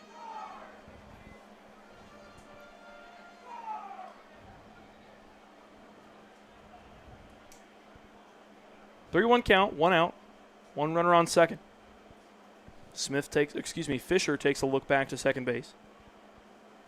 That pitch high and inside. And Thomas Lissy will have a base on balls. And now there'll be runners on first and second with Paul Smith, the first baseman for tonight, up to the plate.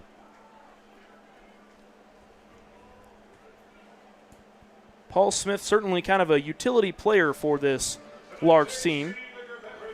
Can play just about any position for the Larks, as he's played catcher, first base, played even some outfield.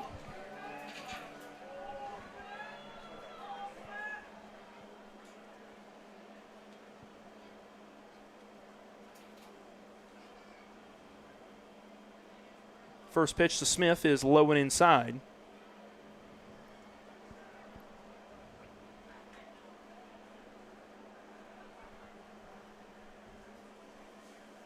Now a 1-0 count. Smith has been an addition here later in the season as the Larks lost their starting catcher early in the season, and so they've had to pick up some depth in that catching position. Smith chops that one foul down the first base line. Now 1-1 count to Smith. It's another Larks player as well that brings to the table the 3 years of Division I experience, as well as the high school ties, high school baseball ties in Texas. And Smith, with his college years, he's played all three of his years at Rice. He's also gotten to experience different conferences because Rice was a former member of the Conference USA and is now part of the American. 1-1 pitch is hit hard right up the middle and gets past about 3 or 4 Roughriders. And sliding into home is Caleb Duncan, the center fielder, and the 8th Street liquor beverage batter, I guess I should say, is Paul Smith this evening. Is that correct? No, it's Dylan LaRue, isn't it? Pretty sure it's Dylan LaRue, yep. Yep, I don't see a mass exodus of people going down to the Larks Nest, so that will be a base hit for Paul Smith. And now runners on first and second, and the Larks are back on the scoreboard once again for the first time in a couple innings. We're going to give you reduced price on drinks anyway. How about that? It's a Saturday. It's beautiful weather, and you're enjoying Larks baseball. Well, it sounds like Ken Winholtz over there had a little bit of a miscue. He said it was Dylan LaRue was up to bat, and it's easy to get them confused. They're both catchers. They both have a very similar batting stance, and so he says that they're going to go ahead and still give them their discount beverages. So a little bit of a exodus of people starting to make their way down to the Larks Nest.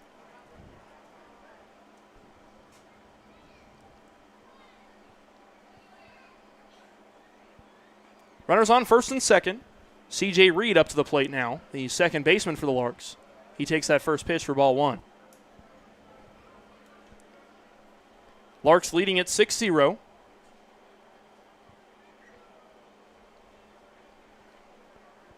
So far, been very productive on offense. 1-0 pitch is fouled away back into the parking lot of Doom. And per request of my dad, I've moved my car further away from where I've been parking so that I don't have to replace a windshield anytime soon.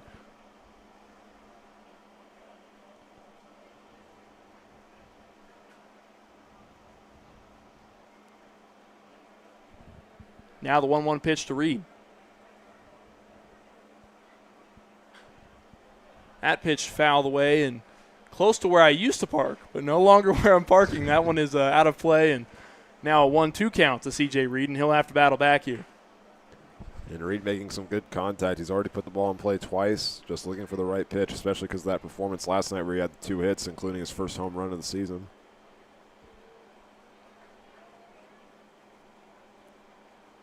Reed certainly made a good showing last night, trying to pick up where he left off. Fisher takes a look back to second. The pitch is chopped to the first baseman, Stevens, and that will advance runners to both second and third, and that will be out number 2 of the inning.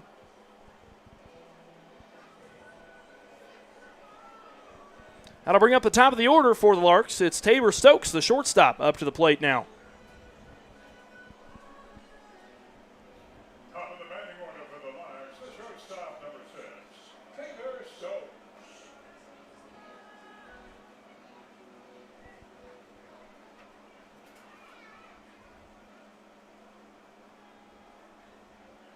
Tabor Stokes twirls his bat a couple times, rests it on his shoulder.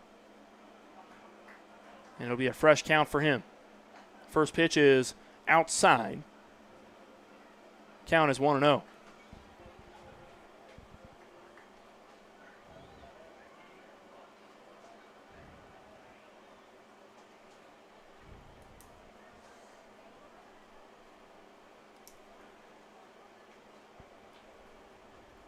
The 1-0 pitch is hit hard into right center field. And there to make the catch is Aaron Kidd to retire the side. 1 run for the Larks in the bottom of the 6th inning. Larks lead at 6-0 when we come back, the top of the 7th.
Leading off for the Roughriders, the first baseman, number 23, Stevens. We welcome you back to Larks Park. I'm going to turn it over to Hank Corsair for the remainder of the game. Thank you, Eli. We have the middle part of the order now for the Roughriders as Julio Ramos goes back to the mound. That batter up is Hunter Stevens, beginning with a 1-0 count. Larks had 1 run on 2 hits in the prior inning, and this one is a deep hit into left field, but it's going to land in foul territory for the first strike. Another power hit there by the Roughriders, just couldn't get it in play. Yeah, and we've seen that multiple times tonight. They just haven't been able to straighten one out and really get a hold of one, and we'll see if they can get a hold of one and give one a ride. I think if they do, if they straighten one out, it's going to have a good shot at getting out of the ballpark. Stevens now has to fight back against a 1-2 count. He is 1 for 2 on the day and stays alive, leaving that one up high for ball 2. And Ramos so far has really proven his keep up there on the mound tonight. 2 strikeouts already in his first inning. Had a 3-up, 3-down inning, and another strikeout right there for Ramos. Continues to do what he does best as he gets the first out of the inning and sets up a matchup here with the left fielder Marco Polizzi.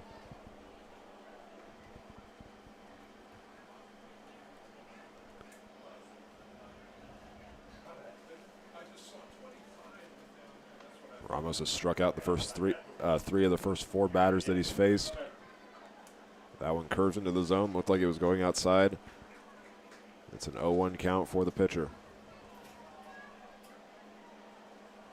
Ramos, as you said, does a great job at changing up the speeds of his pitches. It makes it really hard to read as a batter. It can really play with the batter's head in that sense, and especially when you have as much movement on the ball as Ramos does.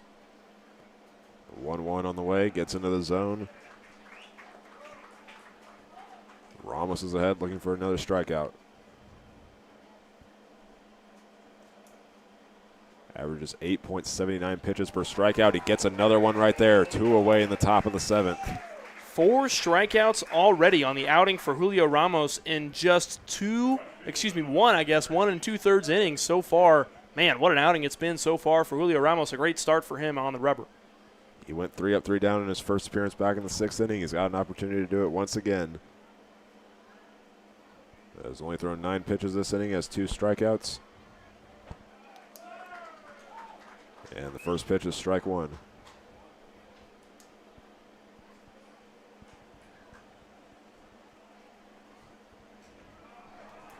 That one misses on the inside. Kid took another swing at it.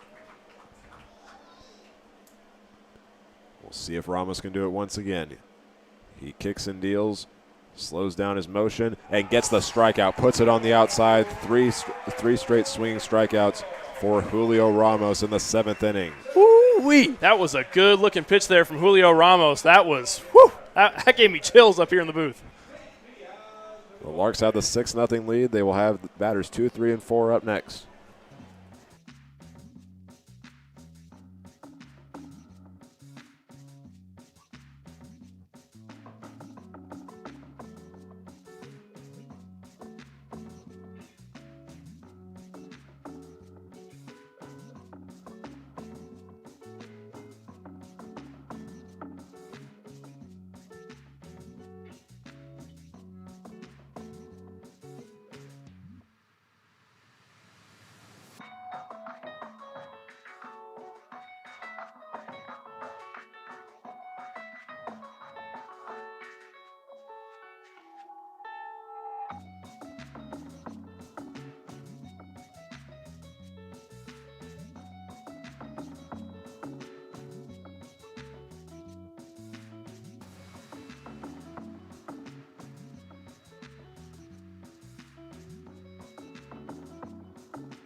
It was 3 strikeouts by Julio Ramos in the top of the 7th inning, going 3 up, 3 down. And now the Larks are going to try to add some more runs right here as Lane Sparks returns to the plate for the 4th time in the game. Walked in his first appearance and has 2 balls that he's put in play so far. Still facing off against the starter, Sam Fisher, though there is somebody warming up right now for the Roughriders. Well, you wonder what a 3 up, 3 down inning like that does for a team, because it adds to the momentum for a offensive standpoint for anyone really to come up to the plate after a great inning like that. And that one over the head of the second baseman, LaPearl. Kid picks it up, throws it in. Sparks gets the hit to lead off the 7th inning, and Trent Baker now at the bat. Good old Sparky. He's such a reliable base hit for this Larks team. It seems like every time he gets up to the plate, he's almost always getting himself on base. Trying to get a look at who Colorado's warming up in the bullpen right now. It looks like it's the freshman from Scottsdale, Arizona, Matt Gahan, who is not featured in the lineup tonight, so they're working him as a pitcher tonight. He's made just 1 appearance so far this season on the mound, where he pitched 3 innings. And this one, a big hit into right field, is going to land over the fence along the right field line. Excuse me. That looked like that had a chance coming off his bat. I thought that really had an opportunity to go over the 8th Street liquor sign out there in right field. That was a good-looking hit off the bat of Trent Baker. It's the closest point in the outfield. The right field pole sets at 319. Left pole is 322.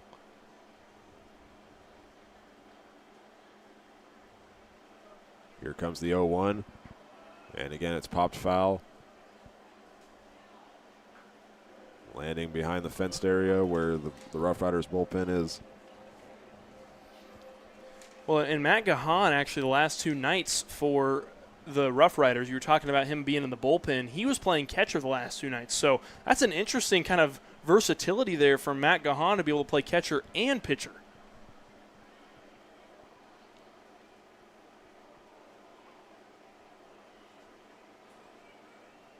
Here comes the 0-2 to Baker. And fly ball goes foul and lands to the right side of the Roughriders dugout. Baker's making really good contact. He's seeing the ball really well, and he's just got to straighten one out, and he's going to get a hold of one. And I think he's going to have a nice-looking hit if he can get a hold of a ball. The way he's hitting the ball right now, it's putting a lot of power behind it. Baker's showing some fight here. Fisher got set to deliver, but instead looks back at first to keep Sparks there. He's gotten on base one other time tonight. He stole second in that other appearance. And Sparks will sprint over to second. Baker leaves that one in the dirt. Lane Sparks steals second for the second time tonight. And there's no sense of even trying to make that throw, especially when the ball's in the dirt like that. Sparks is going to reach second on that play any day of the week. So I think that's the right call there from Slavin to just not even throw the ball, because you don't even want to risk overthrowing the ball and giving Sparks any extra bases. He's got a quick burst when he leads off first base. He's now got 25 stolen bases on the season and has only been caught 4 times. This time Fisher looks back at second and will reset himself as he gets set for Baker to step back into the box.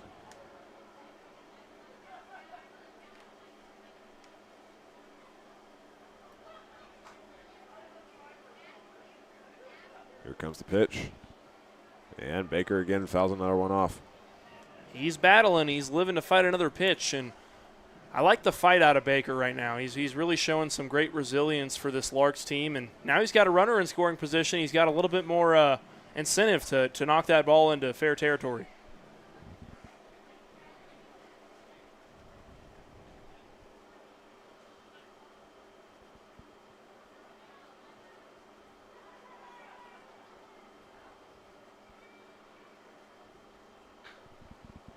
Baker pops this one up. This one will stay in the field of play. It's tracked down by Stevens, and the first baseman makes the catch in foul territory for the first out. Sparky thought about going there from second base, and I saw him start to take a little bit of a step and got stared down from Stevens, and quite honestly, I think he could have made it all the way to third on that play, but decided not to take the risk, and I think his third base coach said, don't even think about it. You're staying over there.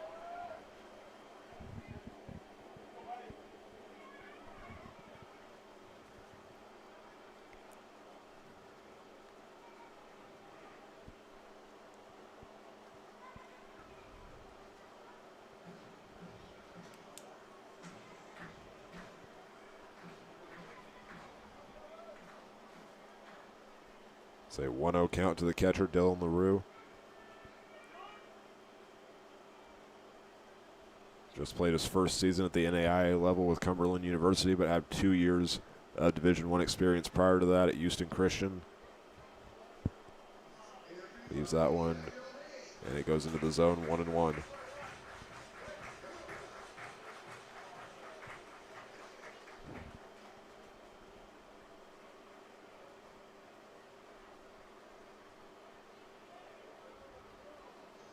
Fisher continues to watch Sparks at second base, takes a peek back. 1-1 on the way, and this one is drilled deep into left field. It's going to go into foul territory, though, moving the count to 1-2. It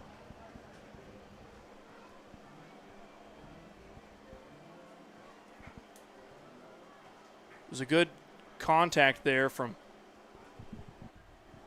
LaRue. Just couldn't quite get it straightened out.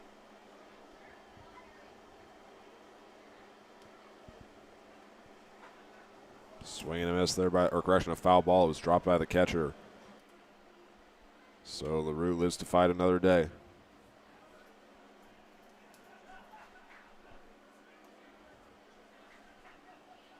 Count now stands at 1-2. Eli Blankenship will go down to the field now. He's going to fix our camera with the netting blocking off both first and third base. So we'll get that fixed for you guys.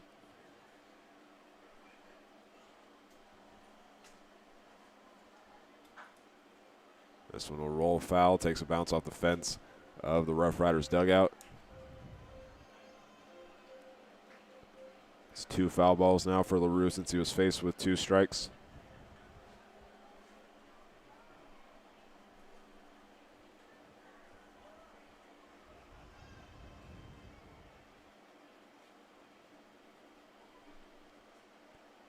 Fisher started his windup and then turned around. That will keep Sparks at second. Trying to avoid another steal.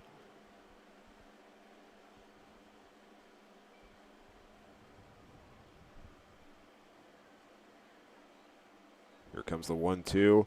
And this is a line drive going over the head of Atkinson. And that will lead to Sparks for rounding third. And the 7th run of the game is on the board for the Larks.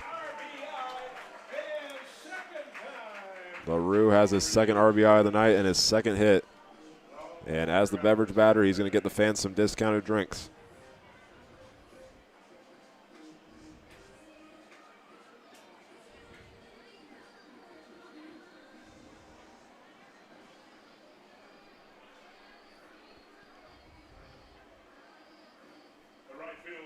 That now takes us to Wilbert Espinal, the right fielder. Again, Eli's on the field down by the net right now, fixing the camera. Espinal leads the first pitch on the outside for ball 1.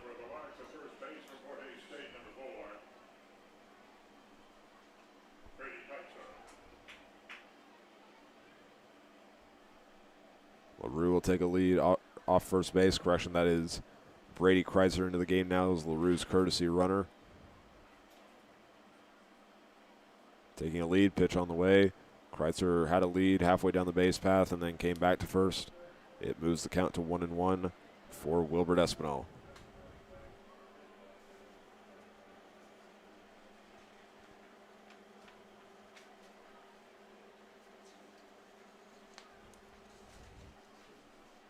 Catcher Slavin wants the pitch down the middle. Here it comes. Takes a bounce at the plate and ties the count up.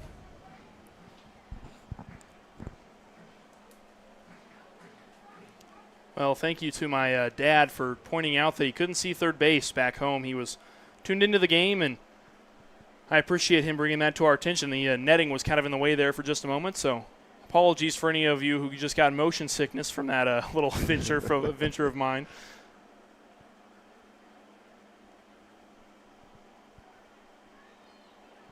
Throw back to first base. Brady Kreitzer, the courtesy runner, slides back in time.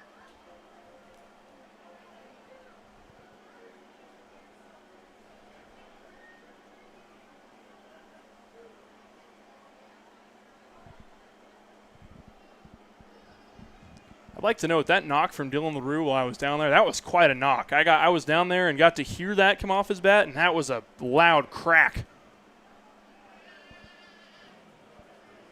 And now the Larks have another runner in scoring position. Dylan LaRue, I apologize. Brady Kreitzer steals second. He's the courtesy runner for Dylan LaRue. Sorry about that, Hank. I got you thinking about LaRue there for a second.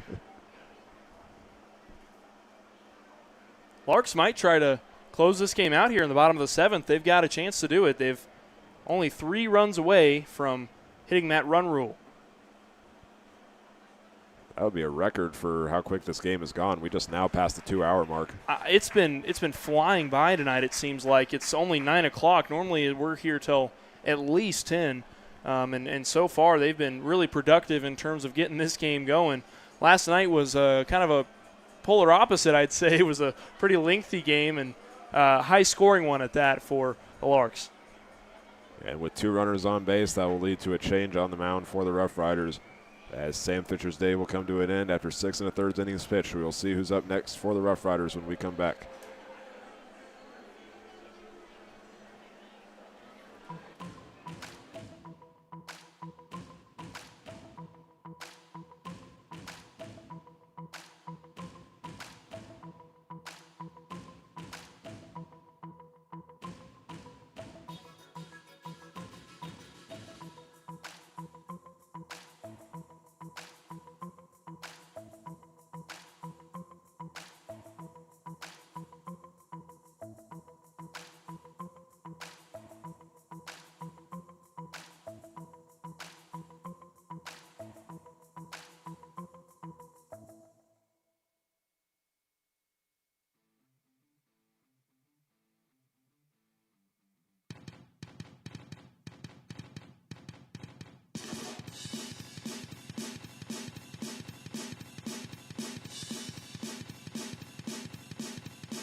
The Larks had the opportunity to potentially get another run rule win tonight, and they have 2 runners on here in the bottom of the 7th. And with that, the Roughriders make their first change on the mound as Sam Fisher's day comes to an end. Pitched the longest of any pitcher this series. He went 6 1/3 inning. He gives up 9 hits and 7 runs and records 2 strikeouts on the night. The pitcher taking his place is Matt Gahan, number 25. The freshman from Regis, who is originally from Scottsdale, Arizona, is listed on the roster as a catcher, but has made 1 other appearance on the mound this season, where he pitched 3 innings and recorded 2 strikeouts, giving up 3 hits and 5 runs. His first batter he's facing is Caleb Duncan. Pitch is sent his way, misses up high for the first ball.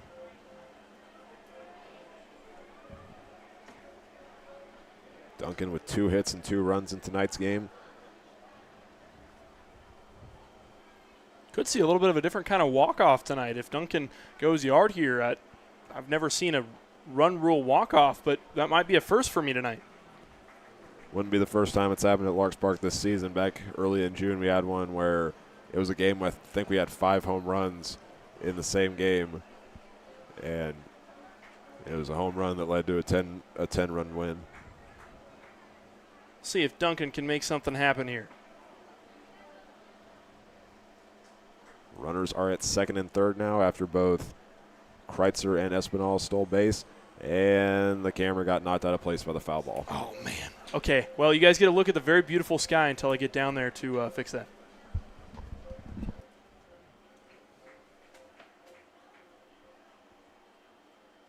So there is still just 1 out. The count is 1-2 to Duncan.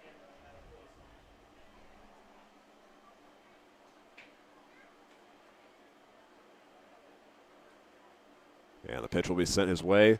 He will put it in play. It's bobbled by the third baseman, Hearn, and he'll throw it across the infield. There is 2 away, but the Larks have another run on the board.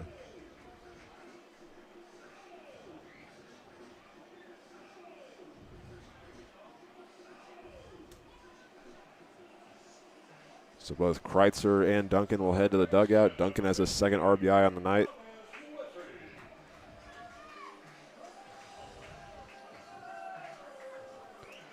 And now Thomas Lissy is up to bat, working with the runner at 2nd, and the Larks holding an 8-0 lead. All right, so Eli has our camera fixed. He even got the nets out of the corners, so special thank you to him for doing that. Well, anytime, Hank, anytime. And this one's a deep fly ball into right center field. Kidd runs back for it, jumps up, it's gone. Larks win it 10-0, a walk-off home run for another run rule victory. Well, what a way to close it out. How about that? An absolute nuke by Thomas Lissy to close it out. And you guys got the camera just in time to see it. So I'm glad I went down there to fix that, because that was quite the knock from Thomas Lissy. Hank's going to go down and do the post-game interview, so I'll stick around with you guys for just a moment while Hank works on getting down there to go do his interviews. But, man, what a drive there to close out that one. The Larks will win it and run rule the Roughriders by a final score of 10-0. Back-to-back nights where the Larks have run ruled the Roughriders, tonight with a shutout. A pretty nice performance from the Larks. And we're still having some technical difficulties with our interview camera, so you guys are going to have to see the main game camera like we did last night.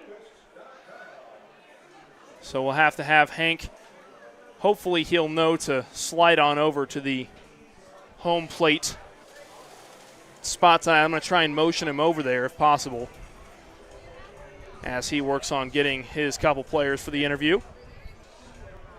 So I'm going to step aside here for just a moment, and then it'll be Hank's turn. So don't go anywhere. Hank's got a field side interview in just a moment.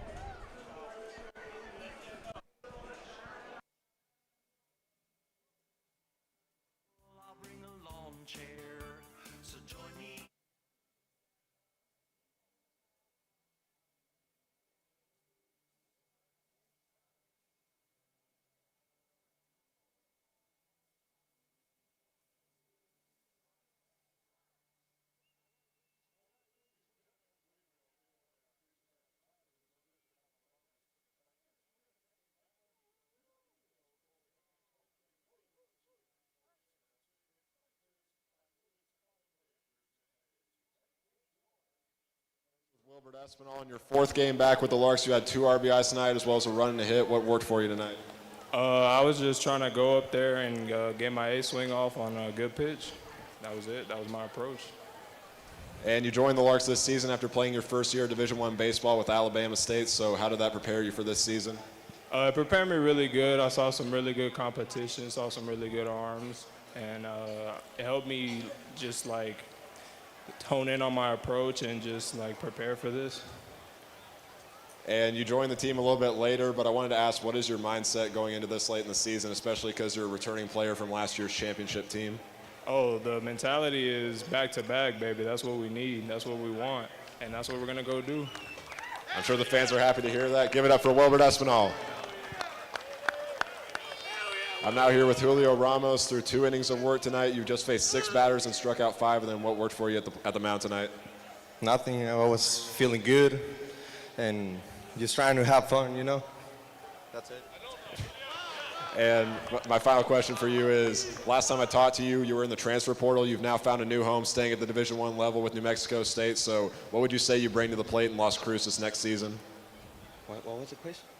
What do you bring to the plate for New Mexico State next season? Oh, I'm so happy to go closer to home. And, when you are in the transfer portal, you feel a little nervous because you don't know where's the next move. But now that I know where I'm going, it's just having fun and enjoying this.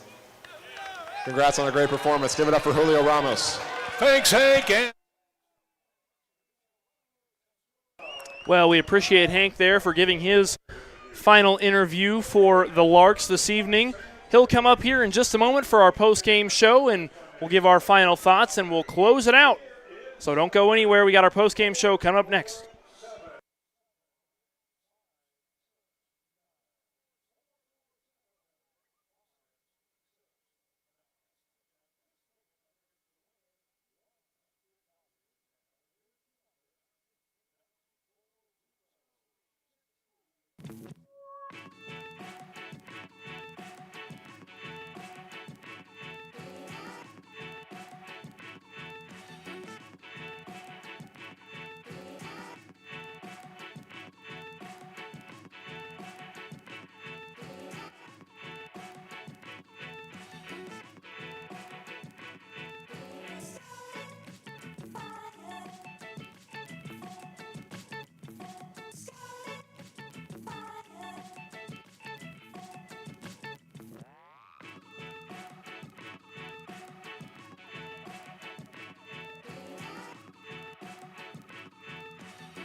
That is now 9 run rule wins on the season for the Hayes Larks as they hit a home run at the end of the game there by Thomas Lissy to win by a final score of 10-0 over the Colorado Roughriders, going up 3-0 on this 4-game series. They took an early lead thanks to some runs from Tabor Stokes, Lane Sparks, Wilbert Espinal, and Caleb Duncan to start the game.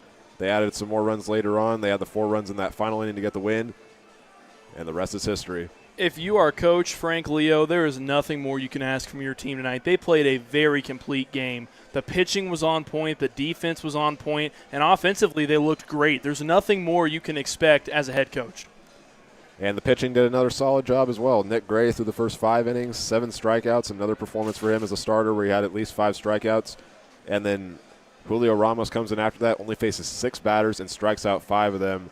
And they get the pitching does what they do best, get strikeouts and limit runs, which was a question that I was going to ask Julio, but he saw my note card and he said, please don't ask me that because I don't know how to respond to that. Well, Julio Ramos was giving me chills up here in the booth on that very last pitch that he had to close out the game.